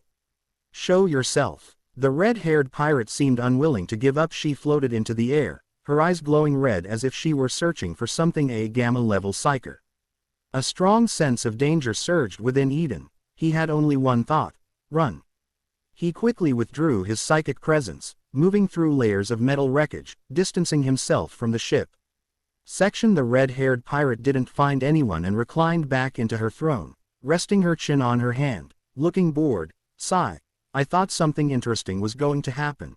Her name was Kalina, one of the Empire's most wanted criminals, charged with desecrating the God Emperor and betraying the Imperium tech. Kalina was still indignant. All she had done was kill a few of the Empire's dogs on Holy Terra. Did that really warrant the High Lords ordering her death? They even sent squads of Space Marines and several Inquisitors. Luckily, she had escaped in time. Otherwise, she'd be dead by now. To avoid the hunt, she had been hiding in this cursed place for a long time. How long? Sorry. In the warp, there was no concept of time or space, only endless chaos. I wish a handsome man would just drop from the sky for me to play with. Kalina sighed, her ample chest heaving. She glanced at the ugly Chaos pirates still brawling, growing even more agitated. Boom. A shockwave exploded among the crowd, scattering the Chaos pirates in all directions. Shut up. Get lost. Kalina shouted in anger, unleashing a powerful psychic force. The Chaos pirates scrambled to their feet, bowing in submission to their queen. At this moment, Eden's psychic presence was still fleeing. That fiery woman was dangerous. He needed to get far away, as far as possible. After all, a gamma-level psyker could not be judged by common sense. She might be able to inflict fatal damage even to his psychic state. Rustle, rustle, rustle. What was that sound? Eden realized he had entered a strange place. In front of him stretched an endless field of green rice, swaying gently in the breeze like emerald waves. Between the rows of rice were small streams, with clear water flowing, and little fish swimming to and fro. For a moment, he felt as if he had returned to the fields of his homeland, and the tension in his heart began to ease. But Eden's daydream was quickly shattered, for he saw a robot in the field, a riveted metal robot. It hummed a little tune, carrying a rusty water tank, laboriously spraying pesticide over the rice. The metal robot suddenly sensed something, turning to face the gate with barely contained excitement in its electronic voice. Welcome to Green Wave Farm, my master. Chapter 13. The desperate people. The metal robot, Moss, excitedly looked toward the gate, only to find it empty. Master. Moss's electronic voice grew somber, filled with a strange sadness. Ever since Green Wave Farm was established, Moss had been responsible for tending the farm, never stepping beyond its boundaries. Yet, in all the endless years that had passed, the master had never come to check on its work. Moss stood there in a daze, still spraying pesticide from the nozzle in its hand. A gust of wind blew by, carrying the pesticide back towards Moss, hitting its metal body. Zzzt. Sparks flew as short circuits appeared on Moss's body, but it didn't seem to notice. If the short circuits continued, Moss would most likely die from component failure. Yet, it was trapped in a strange feedback loop, unable to react. Clang. The sky behind Moss turned dark. A large panel fell with a bang, revealing a cold steel wall. Not again. Damn. 613th mimetic panel. Moss hastily put down the pesticide sprayer and ran towards the fallen mimetic panel, determined to repair it quickly. It extended two slender mechanical arms from its back, beginning to work on the damaged panel. how many times has this 613th mimetic panel fallen? Moss wondered as it worked. Its mechanical brain instantly retrieved the data, 4,567 times. Oh, damn 613th mimetic panel. As the farm robot, maintaining Green Wave Farm was Moss's responsibility. If nothing unusual happened, it would continue working on Green Wave Farm indefinitely, repairing the cursed mimetic panel, waiting for that unseen master to finally come and inspect its work. In the void of Green Wave Farm, a psychic beacon pulsed slowly. It was a teleportation marker, in the royal chamber of the spire. Hiss. Eden suddenly awoke, his head pounding. "Ah, my lord," a concerned voice came from the maids around him. "What's wrong with you?" Linda gasped in shock, urging, "Quick, call the apothecary." "No need, I'm fine." Eden knew nothing was seriously wrong. It was just a side effect of withdrawing his consciousness from the warp. The sensation came and went quickly, and he recovered in no time. Eden ordered the maids to leave and stepped onto the balcony, feeling the warmth of the sun on his skin. A small smile crept across his face, and the dark cloud in his heart lifted. He had found the solution. In the depths of the space hulk within the warp, he had discovered a farm from the Golden Age. Not only did the farm contain advanced agricultural techniques and seeds, but it also housed a robot from the Golden Age. That was the true treasure. As for the Imperial ban on AI and intelligent machinery, Eden couldn't care less. The Imperium had no control over him anymore as long as it was used within reason. What was there to fear? Even if there was a risk, it would only manifest in the distant future. Right now, his priority was to use every available method to strengthen himself. Surviving was the top priority. Although he hadn't found powerful weapons or relics on this trip to the warp, discovering a solution to the food problem and a Golden Age robot was a huge win. Once he brought back the Golden Age agricultural technology, along with the help of the robot, he could establish large-scale farms and solve the food shortage. The key now was how to bring those treasures back. Luckily, before running out of energy, Eden had left a psychic teleportation marker at the farm. With enough hope energy, he could activate his miniature son's teleportation ability, open a portal to the farm, and transport everything back. The immediate priority was to find a place to install the psychic core, which would absorb the hope energy from the people. As for the location, Eden had already made up his mind. "Carter." Eden called out. "Yes, my lord." Carter, the captain of the guard, responded as he entered. His towering frame, nearly 2.5 meters tall, was intimidating even to Eden, who stood 18 meters tall. But Carter would never display any sign of disrespect. He knelt in front of Eden, awaiting his orders. "Lord Governor." Every time Eden saw Carter, he thought this man would make an excellent space marine. If there was a chance in the future, he would have to form a squad of space marines as his personal guard. In the world of Warhammer 40k, space marines were the ultimate power. Eden brushed aside his wandering thoughts and focused on the task at hand. "Accompany me to the sacred plaza." "Yes, my lord." Carter, with a determined expression, accepted the order and left to make preparations. Every time Eden traveled, a meticulous security plan was needed to ensure his safety. After all, the Hoffman family wanted him dead, and they had sent countless assassins to make that happen. Caution was always wise. Soon, under Carter's arrangements, Eden boarded his hover vehicle and headed for the sacred plaza. Upon arrival, Eden ordered Carter and the guards to stand watch around the perimeter, while he walked to the center of the plaza, beneath the statue of the God Emperor. The statue, once a symbol of holiness and dignity, was now dilapidated and weathered, yet it still exuded a faint aura of authority, inspiring reverence in all who gazed upon it. This was the place Eden had chosen to install the psychic core. Using the statue of the God Emperor as the focal point, the energy from the psychic core would radiate across most of the territory. Eden placed his hand on the statue's base and reached out with his consciousness to the miniature sun. In the warp, he would create a secret pathway between the warp and reality, allowing the miniature sun to place the psychic core within the statue. In the warp, the miniature sun grew ever brighter, its energy waves intensifying, stirring a psychic storm. The violent fluctuations of psychic energy triggered a spatial shift crack. The void in front of the miniature sun shattered like glass, revealing an irregular rift. Through the rift, the head of the God Emperor's statue could faintly be seen. The path was established. A small orb of light split from the miniature sun. That was the psychic core. The psychic core would serve as an anchor point, stationed in reality, drawing positive emotions from the surrounding area. What Eden called hope energy. The glowing psychic core quickly embedded itself in the head of the God Emperor's statue, anchoring firmly. Afterward, the rift between the warp and reality closed, leaving only an invisible psychic connection between the core and the miniature sun. Eden could faintly sense a bond forming between himself and the statue. Not only could he absorb hope energy, but he could also redirect some of the people's worship of the God Emperor toward himself. Finally, it's done. The entire process took only seconds, but Eden felt completely drained. Lord Governor.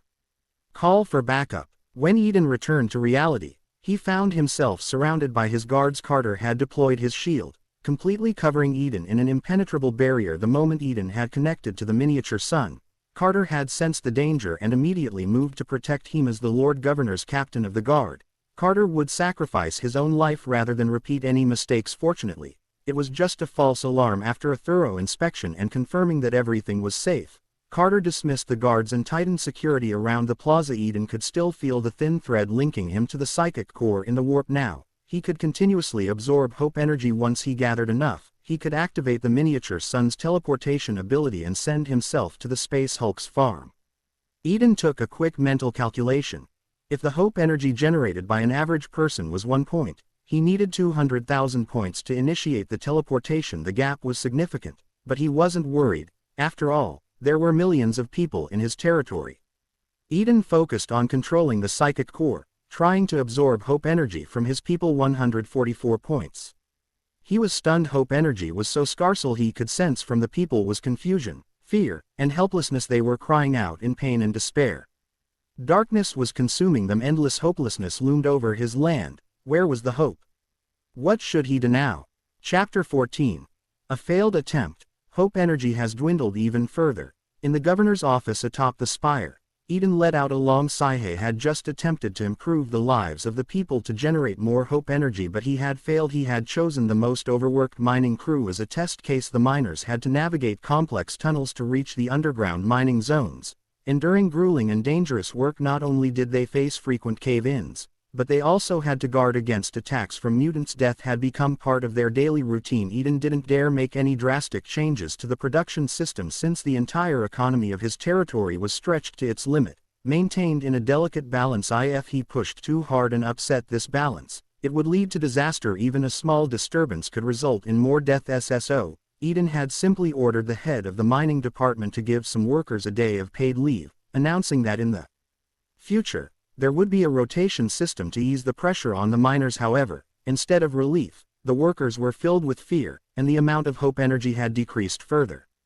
At that moment, the head of the mining crew, Will, stood before Eden, being questioned. If not for the governor's summons, a small figure like him would never have set foot in the royal district, let alone entered the governor's office in the spire to meet the governor. Will had splurged on a rare bath and put on his best clothes, though he still looked a bit shabby. My lord, the workers are terrified, Will spoke, head bowed in fear. Terrified? Yes, they fear that during their leave, someone will take their place. They're saying the mining crews can't survive and are trying to cut down the workforce. Didn't you explain it clearly? We did, but no one believes us. Will bowed his head lower. There are even rumors that there's a terrible ghostly curse in the mines, and soon no one will be able to mine anymore. And what about the leave policy? Hasn't there been any benefit from it at all? Eden pressed. Well, the workers who stayed behind are working even harder. Even if they get injured, they don't dare rest, fearing they'll be removed from the mining crew. Eden immediately corrected him. It's temporary leave, not removal from the crew. Eden now realized how difficult it was to manage people. The plan was sound, but its implementation had gone astray. It was also possible that the policy simply didn't fit the current situation and he had rushed things. Luckily, he had only tried it on a small scale. Otherwise, the outcome could have been disastrous. Yes, temporary leave, that's exactly what I told them. Will said, trembling in fear. He couldn't understand the governor's actions either. By the God Emperor, the governor had given the miners paid leave. Will had never heard of paid leave, nor had he ever seen such a thing. It was such an unprecedented move that it sparked fear, and no one could comprehend why. All Will knew was that times were tough. The miners would rather work themselves to death in the mines than leave, because leaving meant losing their only source of food, and that meant starvation. Will, like the miners, was confused and lost. Could there really be something wrong with the mines? Or, as the rumors suggested, had the royal district run out of food and could no longer pay the miners their daily wages? The miners were paid daily because no one could guarantee they'd live to see tomorrow's sun. Wages had already dropped from 3 units of corpse starch to 2, and many miner families barely survived on those 2 units. If even those 2 units were withheld, who knew how many people would starve to death? Will couldn't help but think about his own situation. If the mining crew ceased to exist, what would become of him, their supervisor? Without this job, how could he explain it to the others? Where would he go? Times were dire. And at his age, with his physical condition, even the factories wouldn't take him.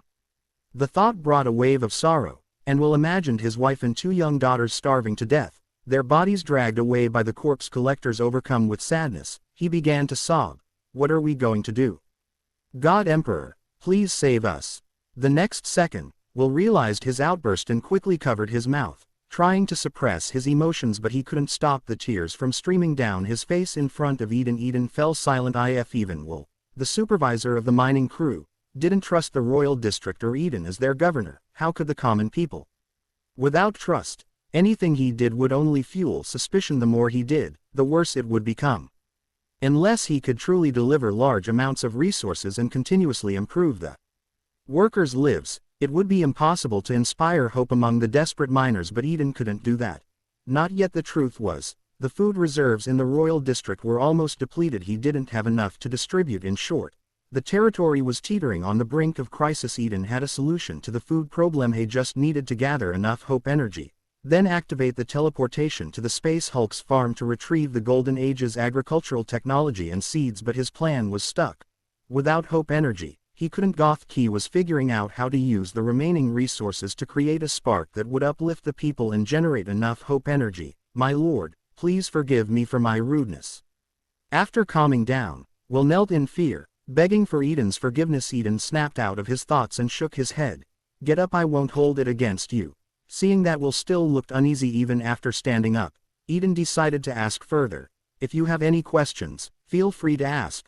My lord, will the mining crew continue to operate? The miners need their wages. I swear they won't slack off. Will spoke hesitantly. Yes, Eden reassured him. I promise you, the crew will continue to operate. As for the leave policy, that was my mistake. Go back and tell everyone. Everything stays the same. After some thought, Eden decided to temporarily halt the leave policy to prevent further rumors and unrest from spreading. Any system changes needed abundant resources and productivity to support them. The time wasn't right yet. No need to complicate things. If everything fell apart, there would be nowhere for him to cry about it later. Understood, my lord. Hearing this, Will visibly relaxed, even smiling a little. Hope energy +1. Eden sensed that one point of hope energy had emerged from Will. Seeing this, Eden decided to push further. He patted Will on the shoulder. Keep up the good work, and I won't let you down. I will, my lord. Hope energy +1. Eden shook Will's hand, adding enthusiastically, I have great expectations for you. Keep it up, and there'll be promotions and raises in your future. Eden continued painting a hopeful picture, but Will didn't generate any more hope energy. He even seemed a bit fearful. It appeared that words alone had limited impact. With a hint of regret, Eden ended the conversation and dismissed Will. Wait. Just as Will was about to leave, Eden called him back. You have 2 children, right? Yes, they're 5 years old. Will couldn't help but smile when talking about his daughters. Since you're here, take some gifts back for them. Eden pointed to a plate of frosted Poro cookies and colorful candies on the table. Linda had just brought them in, and their sweet scent filled the air. During their conversation, Eden had noticed Will's gaze repeatedly drifting toward the plate of treats. He figured it wouldn't hurt to give Will a small gift. After all, it felt wrong to send him away empty-handed after coming all this way. Coming from a world of abundant material wealth in his previous life, Eden didn't see these items as anything particularly valuable. The Spire's storeroom was stocked with precious foodstuffs, the kind of luxury that only the elite could enjoy. Even before the hive world had fallen into ruin, someone of Will's status would never have had the chance to taste or even smell such things unless summoned by the governor himself. My lord, Will stammered, swallowing hard, his voice barely controlled. You mean these things are for me? Chapter 15. Sweets and pastries. Staring at the intricately crafted, colorful sweets and pastries on the plate, Will swallowed hard. Sick delicacies he had only ever heard of in tales. Will had once been a miner in the lower hive during the heretical rebellion. To save his family from starvation, he had resolutely brought his pregnant wife and elderly mother to the upper hive in the tide of refugees. His mother had starved herself to death, saving the little food they had for his wife, while Will survived thanks to his robust body. Fortunately, after the rebellion ended, the governor took in those refugees. Will became a miner once again and, thanks to his experience and a bit of luck, his predecessors had died in mutant attacks. He eventually climbed to the position of supervisor. His family survived on corpse starch, only indulging in a small piece of sawdust-infused bread every few days. That was considered a rare treat, something most families couldn't even afford. But the food before him now was 100, even 1,000 times more delicious than sawdust bread. Just moments ago, he had secretly inhaled its scent, and the aroma still lingered in his mind. It was an exquisite experience and memory, one he had planned to brag about to his children. Will couldn't begin to imagine how wonderful these sweets would taste in his mouth. Yet, the governor was offering him these heavenly delights. What an honor! Eden nodded in response to Will's hopeful gaze. Yes, these are for you. He summoned a maid to bring a fresh batch of sweets and pastries, carefully packed in a beautiful gift bag. Consider this a gift for your children, Eden said as he personally handed the gift bag to Will. I thank you. Thank you so much, my lord. The God Emperor will forever protect you. Will was overwhelmed with joy as he gratefully accepted the bag of sweets, tears almost spilling from his eyes seeing how such simple sweets could bring so much happiness. Eden couldn't help but sigh in his heart. He silently vowed that one day, he would make it so that everyone on Aristar could enjoy food like this. It was his duty as a leader. Eden snapped back to the present and patted Will on the shoulder. Keep working hard, and the royal district will never forget your contributions, my lord. I pledge my utmost loyalty to you, Will said solemnly. After a moment of silence, clutching the gift bag tightly, he turned and hurried away. Hope energy plus 100. Eden was stunned. One person had generated so much hope energy. In that instant, he realized that simply making promises wasn't enough. He needed to show real benefits and sincerity, but that was precisely what he lacked the most right now. Eden once again sank into thought, pondering how to achieve the greatest motivational effect with the few resources he had, but no clear solution came to mind. It was difficult. Meanwhile, Will, clutching the gift from the governor, exited the Spire's mansion. Well, how did it go? What did the governor say? Can the men who were sent home return to the mines? As soon as he stepped outside, Will was surrounded by his captains, all eagerly clamoring for answers. Each of these captains commanded several hundred miners. If something happened to the mining crew, they wouldn't be able to face their men. It could spell disaster for countless families. A bearded captain pointed at Will's face in shock. Look. The boss was crying. Could it be something bad happened to the mines? Did that bastard in the Spire really plan to lay us off? Will's expression immediately darkened, and he scolded them. Shut your mouths, all of you. Stop spouting nonsense. Seeing their boss lose his temper, the captains fell silent, looking sheepish. Wiping his eyes, Will broke into a smile and reassured them. The mines are fine. Everyone can go back to work as usual. No pay cuts. No layoffs. The governor said everything stays the same, but what about the men who were sent home? Will, feeling invigorated, answered, tell those lads to come back and work hard. The governor won't forget us.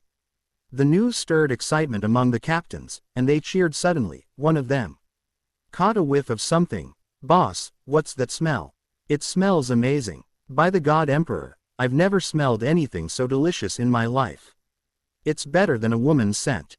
Will proudly patted the gift bag in his arms. This is something the governor gave me. They're called sweets or something. Anyway, it's food that only the governor gets to eat.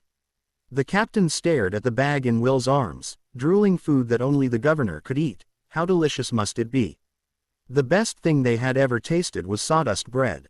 Compared to corpse starch, rancid bugs, mutant rats, and other foul sustenance, sawdust bread didn't make you want to vomit, which made it a delicacy under normal circumstances. None of these men would ever get to taste such expensive food in their lifetime. Seeing their longing expressions, Will hesitated for a moment, but his heart softened. As a leader, he knew that when you had something good, you couldn't forget your brothers. It was a lesson he had learned well. It was also one of the reasons his men supported him as their supervisor. As a man from the lower hive, Will owed his rise to the loyalty of his brothers. Carefully opening the gift bag, Will reached inside for a cookie. You dirty bastards, better clean your hands. Don't you dare defile such precious food, he shouted, grinning. The captains frantically scrubbed their hands clean, lining up and trembling as they extended their hands toward Will, afraid they might drop the treasure. Each man received one cookie. The cookies were still warm, beautifully crafted, and radiating a mouthwatering aroma that seemed to touch their very souls. Their genes had never experienced such flavor, so they couldn't even begin to describe how it tasted. Some men couldn't wait and stuffed the cookies into their mouths, nearly licking their hands clean, but others managed to hold back, carefully wrapping the cookies to save for later. Perhaps they intended to share the treat with their families at home, or maybe they were planning to sell it on the black market. Either way, they wouldn't waste such a precious delicacy. Will carefully gathered the crumbs back into the bag. There was still more than half of the cookies left, and he intended to share them with his children. It would become the happiest memory of their childhood surrounded by his men. Will boarded the steam vehicle and headed back to the residential area, to his home on Black Coal Street. As the name suggested, Black Coal Street was home to miner families. They lived and died by the mines. Any tremor in the mines, whether it be an accident, a mutant attack, a pay cut, or layoffs, could plunge entire families into the abyss. In the street, the people looked exhausted, faces gray and listless, with no light left in their eyes. This was the result of long-term hunger. When the people saw Will, they immediately crowded around him. Chapter 16. Black Coal Street. The people of Black Coal Street forced themselves to smile and greet Will as he passed. Many elderly women pulled their children forward, urging them to show off their meager muscles. They begged Will to take the boys into the mining crew, as their families could no longer afford to feed them. Will smiled and responded kindly to each request. He accepted one boy but gently declined the rest. Let them grow a bit more. Sending these little ones into the mines now would be a death sentence, Will said. Despite being rejected, the people maintained their composure and dispersed quietly. In the eyes of the governor, Will might have been just another replaceable figure, but on Black Coal Street, Will was their king. He commanded thousands of miners, holding the livelihood of the residents in his hands. No one dared defy him. Not that they would. Will had earned their respect. Reaching his door, Will turned back to the crowd. Go in. Let those boys who went home know they can return to work. Don't leave them waiting. As the crowd dispersed, Will pushed open his door and immediately scooped up his two little girls, who came running to him. The door closed, and only the sound of their giggling could be heard deeper in the street. In a lowly shack, Mecca and his family were gathered for their midday meal. In truth, they could only afford one meal a day now. They had to finish eating before the sun moved, or else they'd have to eat in the dark, as the sunlight wouldn't reach their shack deep in the street. As for candles, they couldn't afford them. Candles were a luxury only Mr. Will and his captains could afford. Such extravagances on Black Coal Street. Such was the world. Miners dug up energy stones to power the hive, yet couldn't afford to use electricity themselves. Most of the electricity was sent to maintain the shields and air circulation systems of the upper hive or to power the factories. The rest was sent to the royal district to illuminate the night skies. There Mecca watched his son devour the last bit of food with a tender gaze. The boy was 12 now. In a few years, he'd be able to find work, and then there'd be hope for the family. Dad, I'm still hungry, his son whispered. Hungry? Yes. Mecca's smile faded. He could see the hunger in his son's eyes. The boy was growing. Of course, he was still hungry, but there was no more food left. His wife's hands were crippled, so no factory would hire her. The entire family survived on Mecca's earnings from the mining crew, but yesterday, the mine had put him on paid leave. Mecca didn't quite understand what that meant, but he had received his next day's wages. At first, he had been happy, but the pitying looks from others made him realize this wasn't good news. She had asked the man delivering the news why he couldn't return to work the next day. The man simply replied that it was the governor's orders. Everyone who received wages for the next day had to stay home and was forbidden from going to the mines. Everyone was terrified, asking why if they didn't go tomorrow, someone might take their place. Would they ever be allowed back? The man couldn't answer and only barked that they had to follow the governor's orders. Then, overseers from the royal district came and drove them away, injuring a few unlucky souls in the process. Dad. Mecca's son tugged on his hand. Looking up at him with pleading eyes, Mecca patted his son's head with a heavy heart. Go to sleep. If you sleep, you won't feel hungry tomorrow. When I get paid from the mine, I promise to feed you until you're full. Really? His son hesitated as he crawled onto the bed and wrapped himself in the blankets. He sat up again, still unsure. You promise I'll be full tomorrow? You little rascal, when have I ever lied to you? Satisfied with the answer, his son lay back down and soon drifted off to sleep. After a moment of silence, Mecca's wife looked at him with concern. Do you really think you can go back to the mines tomorrow? I don't know, Mecca said, slumping in defeat. Mr. Will went to see the governor hopefully. He'll come back with good news. But I've heard people say the royal district is out of food. They say even the governor can't get his hands on a decent loaf of sawdust bread anymore. Mecca's wife was on the verge of tears. They say the mines can't pay that many wages anymore once you leave the mines, you'll never be able to go back. She broke down, sobbing into her hands but quickly covered her mouth, afraid of waking their son. God Emperor, are we going to starve to death? When a man in Black Coal Street could no longer work the mines, starvation followed soon after. There were countless such stories here. It was nothing new, but when it happens to your own family, you realize how terrifying it truly is. His wife in tears, Mecha felt helpless. He didn't know what to say to comfort her. He wasn't confident that he could return to work tomorrow either. Let's wait for news from the mines. Mr. Will speak on our behalf. Mecha forced out the words, then fell silent again. The only sound left in the room was his wife's muffled sobbing as the midday sun shifted. The light began to fade. The shack, carefully tended by his wife, was slowly swallowed by darkness, and like the shack, so too would this family, just like thousands of others in the upper hive. Gradually, even the sobbing stopped. Only silence and darkness remained. Bang, bang, bang. A loud knocking sounded on the shack's iron door. Mecha instantly tensed, gripping the iron rod he kept by his side. Black Coal Street wasn't completely safe. Strange attacks occurred from time to time. Who is it? It's me, Mecha, a gruff voice replied the captain. Mecha nearly jumped to his feet, asking eagerly, did Mr. Will get an answer from the governor? Hey, of course, when the boss steps in, it's all taken care of. The captain's voice was cheerful. The governor said the mines will continue as usual. You'll be able to return tomorrow. That's wonderful. Mecha was so overcome with emotion, he could barely speak. Would you like to come in? Mecha's wife, equally excited, invited the captain inside, but she quickly realized there was nothing left to offer him. The figure at the door didn't seem to notice the awkwardness. No need. I've still got to spread the word to the others. The captain turned and left, only to crash into something nearby with a loud clang. Damned Black Coal Street. You can't see a thing. Afternoon. His grumbling faded into the distance. The commotion woke Mecha's son, who rushed out in the dark and hugged his father, scared. What happened? Ha ha ha. It was someone from the mine. Tomorrow, you'll finally get to eat your fill.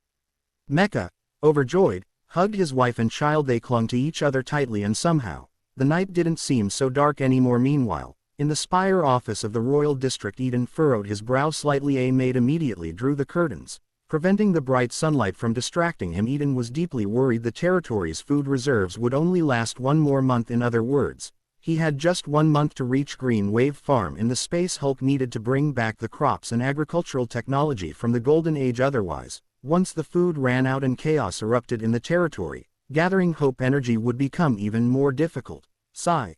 Eden switched off the data pad and leaned back in his chair. How am I supposed to foster hope among the people? He felt like he was on the verge of an idea but couldn't quite grasp it. Governor, do you have a moment? Bayev entered the room and bowed to Eden. What is it? Eden asked. Chapter 17. The Imperial Cult. Bayev reminded. My lord, have you forgotten? You need to have your body checked. Please come with me to the chapel. At Bayev's reminder, Eden finally recalled this matter. He had indeed promised to visit Bishop Donnie for an examination of his health issues. Seeing Bayev's respectful yet firm demeanor, Eden understood this senior steward still didn't fully trust him, but it was understandable. After all, Eden had been attacked by chaos heretics and had lost his memory. His behavior had become strange, and anyone would be suspicious. That's why Bayev insisted on bringing him to the chapel for a checkup. If anything was truly wrong, the priests of the Imperial cult would certainly be able to identify it. Bayev was struggling internally, unsure of what to do. If the examination revealed a problem, Lord Eden was the last of the Grant family. If something were wrong with him, the family would cease to exist. At that point, where would they go? What would happen to them? For the past few days, Bayev had wrestled with this dilemma. In the end, he had chosen to take Lord Eden for the examination no matter the result. Even if Lord Eden had turned to the dark powers, Bayev would still offer his loyalty. My lord. Bayev anxiously awaited Eden's response, afraid of being refused. Let's go. Eden nodded, agreeing to Bayev's request. This was actually a good thing. It would be a chance to dispel everyone's doubts about him and solidify his identity. Bayev, being his senior steward and most loyal confidant, wielded considerable power and held many secrets. If Bayev continued to harbor doubts about him, it could cause significant trouble down the lineas. For the possibility of something being uncovered during the examination, Eden had no fear. His soul had fully merged with Ron Grant's, so no matter who examined him, They would be convinced he was the same person. This could also be an opportunity to clear his mind and maybe even spark some inspiration to solve his current problems. Relieved by the governor's response, Bayev sighed. "Please follow me. My lord Bishop Donnie is waiting for you." As Eden followed Bayev, he took the opportunity to ask about the current power structure and control over the royal district. Eden's authority was secure, at least within the territory. After the rebellion, Bayev had been authorized to conduct a major purge, had taken the opportunity to eliminate opposition, and various Imperial agents stationed on the planet Bayev had attributed their deaths to the heretical rebellion, claiming they had perished in the fight against chaos. Looking at this seemingly kind and gentle steward, Eden couldn't help but think, this guy is something else. Bayev constantly invoked the God Emperor's name, yet didn't seem all that loyal. But, as Eden considered, Bayev's primary mission was to serve and protect the last remaining heir of the Grant family. Any threat to Eden had to be dealt with. Without Bayev, Eden might not have survived until now. Eden could only commend him. "Well done. I'm glad you understand, my lord," Bayev replied respectfully. "Everything is for the continuation of the Grant bloodline." Overall, Bayev was an exceptionally competent steward, possibly even extraordinary. Without him, the royal district might have already fallen. Even the food shortage, which Eden was now struggling with, had been anticipated by Bayev. His plan was to implement stricter controls in the royal district to preserve the greater good. Some people would have to be sacrificed, their bodies processed for protein and water to sustain the military. By doing this, the royal district could survive for a few more decades. By then, the warp storms should have subsided, and the district could re-establish communication with the outside world to seek solutions. If the Imperial reinforcements arrived by then, so much the better. But Eden had rejected Bayev's plan. If it were implemented, it would bring immense suffering to the people, and countless lives would be lost. In that case, how would they be any different from the Hoffman family or the savage warbands? That was something Eden couldn't accept. Moreover, he knew the Great Rift would last much longer. At the far eastern edge of the galaxy, the Ultramarines, homeworld Macragge, should currently be engulfed in blood and fire. The Ultramarines would eventually repel the Chaos forces and, in the Sanctum, resurrect their Primarch, Rabute Guilliman, the Lord of Ultramar and the Emperor's 13th son. Once Guilliman awoke, he would serve as the regent of the Imperium, launching an unyielding crusade to liberate countless worlds from the dark side of the galaxy. But that would take time that he did not have. Bayev's plan would merely prolong the inevitable, with the same tragic outcome. Eden had a better solution, but he was facing obstacles. As Eden pondered how to inspire hope among the suffering populace, Bayev's voice interrupted his thoughts. "My lord, we've arrived." The hovercar stopped at the foot of the steps leading to the Imperial cult chapel in the royal district. The chapel was constructed of black stone and heavy metal, its exterior covered in statues depicting scenes from Imperial history and images of saints. At the top was a large stained glass dome, gleaming brightly under the harsh sunlight. Eden stepped out of the car, gazing at the magnificent and solemn structure, feeling a sense of awe. The Imperial cult never failed to impress. Just stepping out of the car, Eden could feel the reverent and mysterious atmosphere. It was a bit deserted, though there were hardly any people around. Eden glanced at Bayev, wondering, did this guy purge the place too? As the official religion of the Imperium, the Imperial cult was one of the most important organizations in human society. The cult, or the ecclesiarchy, was responsible for spreading and maintaining the belief that the God Emperor was the one true deity. The ecclesiarchy was vast, with a presence on millions of Imperial worlds, guiding countless citizens in their worship. Its headquarters were located on Holy Terra, covering almost the entire continent of Antarctica. The Church promoted the Emperor's worship through its teachings and maintained a powerful militant arm. Fanatical priests carried both scripture and guns, often wielding chainswords. Anyone who desecrated the Emperor faced the harshest judgment. With such power, it would be difficult for the royal district to purge the ecclesiarchy, right? And besides, purging the God Emperor's most loyal servants would be an unspeakable heresy. In this universe, gods did exist, and the Emperor was practically one. Even if it was unlikely, what if the Emperor himself got angry and brought down divine punishment? Who could withstand that? Eden eyed Bayev with suspicion. What exactly was going on here? Chapter 18. Bishop Donnie, by the God Emperor, how could I dare commit such heresy? Bayev was horrified when Eden questioned him about the chapel. It was clear he held the Emperor and the Church in great reverence. With a solemn expression, Bayev addressed Eden. If not for the Church's help, the royal district would have fallen long ago under the heretics' assault. Bayev recounted the events from years past, When the nobles had allied with heretic followers and invaded the royal district, they had driven the citizens to the Holy Square, intending to perform a blood sacrifice of thousands of lives to desecrate the statue of the god emperor. This was a common tactic among the heretics. Every time they conquered a place, they would desecrate the emperor's statues and slaughter all loyal followers. Such blasphemy was something the church could never tolerate, and so they fought back with all their might. The fanatical priests and militant crusaders, wielding hammers and staves, had charged the front lines, determined to defend the emperor's glory. In the end, the heretic rebels were driven out of the upper hive, but the church suffered heavy casualties, nearly being wiped out. Now, only Bishop Donnie Moore and a handful of clergy remained in this chapel as Eden followed Bive up the tall steps. Carter led the bodyguards behind them. Since they were entering the chapel, they had left their heavy weapons behind. Soon, the group entered the grand hall of the chapel. Upon stepping inside, Eden was immediately struck by the aura of solemnity and sanctity. Sunlight streamed down through the towering stained glass dome, which depicted the emperor leading the Primarchs against the forces of chaos in the air. Cherubic figures with mechanical wings and strips of scripture wrapped around their bodies floated above, their mechanical components visible in places. These were the church's cherubim. Cherubim resembled childlike angels but were artificial creations, hybrids of flesh and mechanical augmentations. Anointed with sacred oils, they held the same status as servitors but possessed a certain degree of independence and intelligence, serving the priests of the Imperial cult. As the holy light poured down, the cherubim flew to Eden's side, singing hymns of praise to the god emperor. Eden felt a pair of eyes on him. He turned to see an elderly priest in a robe staring intently at him. This was Bishop Donnie Moore, the last bishop of the Earth Church. He appeared quite frail,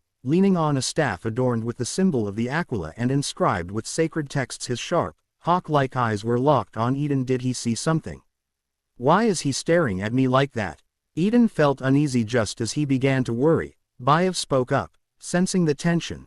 Bishop Donnie's eyesight isn't the best. Bive then raised his voice, addressing the bishop. Your Excellency, the governor has arrived. Upon hearing this, Bishop Donnie's eyes lit up, and his gaze softened. He quickly made his way over to them. Praise the god emperor. The bishop grasped Eden's hand enthusiastically. Governor, you finally arrived. His overly warm attitude left Eden confused. What's going on? It seemed Bive was quite familiar with Bishop Donnie, as he spoke candidly. As we discussed, our Lord was attacked by heretics and needs your help for an examination. Hearing this, the bishop nodded. Of course, I've been waiting for this. Let's begin right away, Bishop Donnie said, his sharp eyes studying Eden before leading him to the altar of the emperor. The altar was surrounded by lit candles, filling the air with the thick scent of sacred oils. You may relax, Bishop Donnie said, patting Eden's hand and signaling for him not to be nervous. Through a psychic link, he commanded the cherubim to fetch holy water, which they then sprinkled on Eden. While he began reciting sacred prayers from the scriptures, the bishop closed his eyes, chanting loudly, while the cherubim circled above him, harmonizing with his prayer. Bive stood behind them, tense as he awaited the outcome. He exchanged a glance with Carter. They had prepared for this moment before arriving. If anything went wrong during the examination or if Bishop Donnie showed any signs of aggression, they were ready to protect Eden at all costs and withdraw from the chapel. Whether Eden had fallen to darkness or made a pact with a demon, they were prepared to follow him to the end. Such was their unquestioning loyalty. As the prayers reached their peak, Eden felt a psychic force envelop him, probing his body and soul. As expected, the priests can use something akin to psychic energy, Eden mused. Though they were not psychers, it was clear that their devout worship of the god emperor produced effects similar to psychic abilities. Bishop Donnie was using the emperor's will to examine Eden. For an ordinary person, this scrutiny would have revealed everything. Even powerful psychers would have their secrets laid bare under the bishop's gaze. No darkness could escape the emperor's will. However, Eden had not fallen to darkness, and with the power of the little sun within him, his psychic abilities far surpassed the bishop's. Under Eden's control, the psychic energy from the little sun quickly shielded his consciousness while allowing the bishop to examine a portion of Ron Grant's soul. After a short while, the psychic force withdrew from Eden's body, signaling the end of the examination. Bishop Donnie looked up, smiling. The emperor protects. There are no traces of heresy on you, and the warp has not had much of an effect. Your body and soul are fine, though you seem a bit physically weak. You should rest and take it easy. He gave Eden a knowing look. Eden immediately understood the bishop was suggesting that he was, well, physically exhausted. All Eden could do was nod in agreement. After all, he had only recently escaped the palace of Slanesh and was indeed feeling quite drained. Just make sure to rest, and everything will be fine. Bishop Donnie concluded. By the God Emperor, it's a relief to know our Lord is unharmed. Hearing this, Bayev finally relaxed, a rare smile crossing his normally stern face. Thank you, Your Excellency. I merely follow the Emperor's guidance, tending to lost sheep. Bishop Donnie responded humbly. He then turned back to Eden with a more serious look. Governor, there's something I need you to clarify. You are a psyker now, aren't you? Eden's heart skipped a beat. He suddenly remembered something.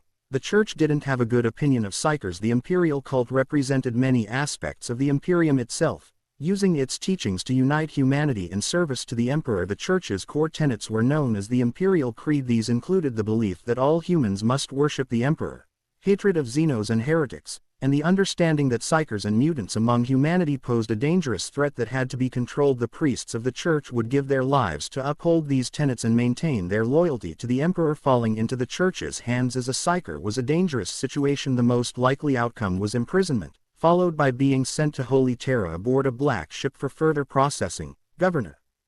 Bishop Donnie's gaze remained fixed on Eden, awaiting an answer. Chapter 19. The Radical Doctrine. Yes, Your Excellency. I have indeed recently become a psyker. Eden answered Bishop Donnie's question directly. He noticed that when the bishop asked this, Bayev's expression remained unchanged, and there was no reaction from anyone around him. This meant that his position was safe, and there was no need to hide anything. Besides, there was little reason to fear the Church now. The Imperium's reach wouldn't extend to Earth anymore. Upon hearing Eden's confirmation, Bishop Donnie didn't seem overly surprised. He simply nodded. He continued to smile.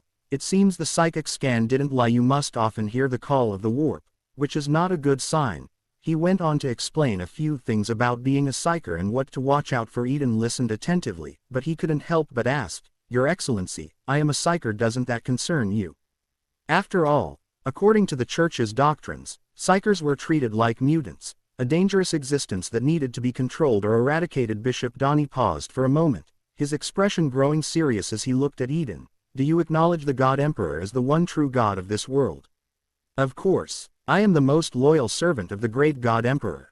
Eden answered without hesitation, his voice booming with conviction, almost ready to shout his oath whether he believed it or not. This was the only possible answer in the Imperium. Faith in the God Emperor was the ultimate political correctness, the only true path. If you didn't believe, then you were a heretic, destined for judgment and execution. Praise the God Emperor. Bishop Donnie nodded in satisfaction. Faith in the Emperor is the only true path. Every lamb that worships the God Emperor should be treated equally, and more so. Your body and soul have not been tainted. You are safe. Psykers, too, can earn the Emperor's favor. Look at the astropaths. Their contributions cannot be dismissed. They, like us, have given everything to serve the great God Emperor. As he spoke, Bishop Donnie's demeanor became more fervent. In my view, it doesn't matter who you are, what race you belong to, or even if you are unclean, as long as you worship the God Emperor, then you are a lamb of the Emperor, a loyal follower of the Church. The Emperor's love is equal, and his light shines upon all creation.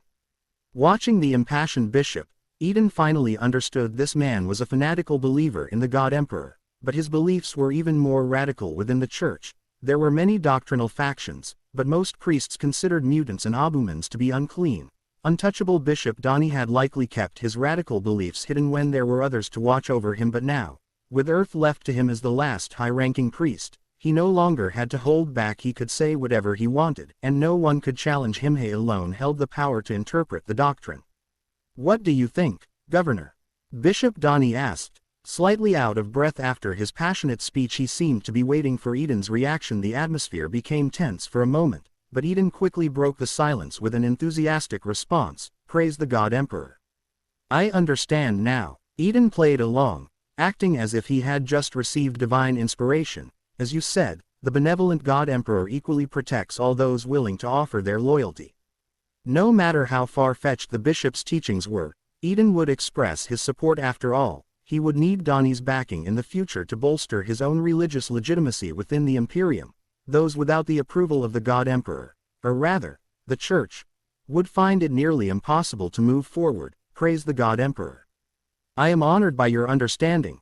Bishop Donnie beamed with joy. Most people who heard his views either didn't dare respond or outright condemned them as heretical. Some had even threatened to have him burned at the stake. Fortunately, Donnie Moore was the disciple of a high-ranking archbishop, or he would have been executed long ago though he had avoided death. As punishment, he had been exiled from the Holy Land and sent to the far-flung planet of Earth now. As the only bishop left on the planet, Donnie could finally spread his radical beliefs freely. He even fantasized about converting chaos demons or powerful Xenos species into loyal followers of the God Emperor. He wanted to show the stubborn old men back at the Holy Land who the true loyal servant of the Emperor was. All right, Governor, let's return to discussing your situation. Resisting the warp's influence is no simple matter, Bishop Donnie said, once again taking Eden's hand. His face filled with compassion and a smile that was hard to refuse. He continued to explain meditation techniques, ways to calm the mind and resist the corruption of the warp. Afterward, he had the cherubim bring out several blessed relics. The relics, made from special bones and anointed with sacred oils, emitted a faint glow. According to Bishop Donnie, these relics had been blessed by the God Emperor himself and were effective in resisting the influence of the warp. Relics of the church were incredibly rare, cherished by the priests as if they were their very lives. They were kept in altars and worshipped day and night, rarely given away. Eden was baffled by this practice. If something so valuable existed, why wasn't it being used? Keeping these relics locked away in altars seemed like a waste. Before his fall to Slanesh's corruption, Eden had repeatedly requested relics from the church, but had always been denied. If he had possessed such relics back then, perhaps he wouldn't have been so easily drawn into the palace of Slanesh. But now, things seem to have changed. Are these relics for me? Eden asked, astonished as he looked at the precious items before him. Were they really just giving these to him? Please, Governor, accept these gifts. There's no need to be modest. Bishop Donnie cheerfully handed the relics to Eden, almost as if he were afraid he wouldn't take them. For a moment, Eden felt as though he were back home during a festival, with relatives stuffing red envelopes into his hands. Oh, I couldn't possibly, Eden said, pretending to be humble, but his hands didn't stop moving as he eagerly took the relics. As soon as he held them, he felt their weight and nearly collapsed under the burden so heavy. Though his body was still weak, these relics were far heavier than he had expected. It was hard to imagine how the elderly bishop could have handled them so easily. Bishop Donnie, noticing Eden's struggle, quickly steadied him, looking worried. Are you all right? Baiv, realizing the issue, motioned for Carter to step forward and take the relics away. Once he had caught his breath, Eden was reminded of how physically strong the native people of Warhammer 40K were. Even an old man like Donnie had such impressive strength. The little incident left Bishop Donnie flustered, and he repeatedly apologized to Eden in an attempt to make amends. He even offered Eden another high-grade relic, a finely crafted dagger, highly effective against chaos creatures. Eden accepted the dagger with satisfaction, but he couldn't help but wonder why the bishop was being so overly generous. There's no such thing as a free lunch. Something was going on, and Eden couldn't quite figure out what could possibly prompt Bishop Donnie to offer him such extravagant gifts. Chapter 20. The request. Eden cautiously regarded Bishop Donnie. Your Excellency, if there's something you need, just say it. Bishop Donnie's attitude became even more fervent. Governor, the statue of the God Emperor needs to be restored. However, the church lacks the manpower and resources to complete this task, and we require your help. The statue of the God Emperor had been desecrated by heretics, and the church did not have the means to repair it. For this, Donnie felt deep shame. Such desecration was a grievous affront.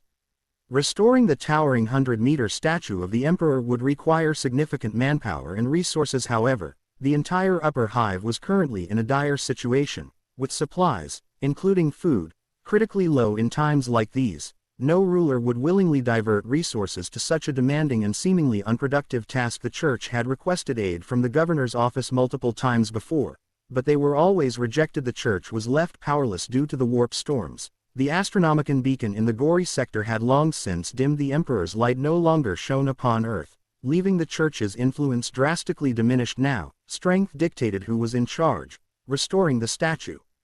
Eden frowned. He was no fanatic and didn't fully grasp Donnie's obsession. Moreover, the situation in the governor's district was terrible, and he couldn't afford to waste resources on something that wouldn't yield immediate benefits. He opened his mouth, prepared to refuse. I'm sorry, but the district is unable to. Governor. Donnie urgently grabbed Eden's hand, fearing another rejection. I understand this is a difficult task, but in such dark times, the faithful need the God Emperor's guidance more than ever. At these words, Eden felt a spark of inspiration. An idea to dispel the despair among the populace began to take shape. What did you say? Eden tightened his grip on Donnie's hand. Please, repeat what you just said. Faith shelters all beings, the people long for salvation. Donnie's expression was resolute. Only the Emperor's light can pierce through this darkness. That sentence struck Eden like a bolt of lightning, clearing the fog in his mind. Had found the solution to his problems. The answer was to use the power of faith to banish despair. As someone from a modern world, Eden had overlooked the importance of faith. He had not experienced the trials of his forebears, but in the grimdark universe of Warhammer 40k, faith was not something to be ignored. It could be said that worship and faith in the God Emperor were the true foundations of the Imperium. The more desperate the times, the more people would need the strength that came from their faith. Otherwise, they would soon succumb to hopelessness and turn to the dark gods for salvation. Governor. Donnie's voice broke through Eden's thoughts. Concerned by his silence, Eden snapped back to reality, suppressing his excitement as he nodded in agreement to Donnie's request. The district will fully support the restoration of the Emperor's statue. Once it's completed, the Holy Plaza will be open for all to gaze upon the magnificence of the God Emperor. Not only would the statue be restored, but Eden planned to make it a grand project, one that would rally the people. He would gather all available resources and stage a miracle. And when the time came, Eden would present himself as the chosen of the God Emperor, the savior of Earth, to reignite hope in the hearts of his people. This was the broad outline of his plan. The specifics would require careful planning. Your Excellency, the God Emperor will bless you. Donnie beamed with joy upon hearing Eden agree to the statue's restoration. He enthusiastically recited several blessings, some of which seemed to have benefits related to, well, improving certain aspects of life. The church certainly knew how to appeal to people. In truth, Eden appreciated the church's skill in rallying support. It was exactly what he needed for his plan, but the challenge now was figuring out how to fully bring Donnie to his side. Convincing Donnie wouldn't be easy. Priests of the Imperial cult operated independently, and in terms of legitimacy and sanctity, they were often considered above local rulers in general. They focused only on spreading the faith of the God Emperor and building grand churches to honor him. They avoided political matters unless a ruler's disloyalty or interference with the faith became an issue for the church.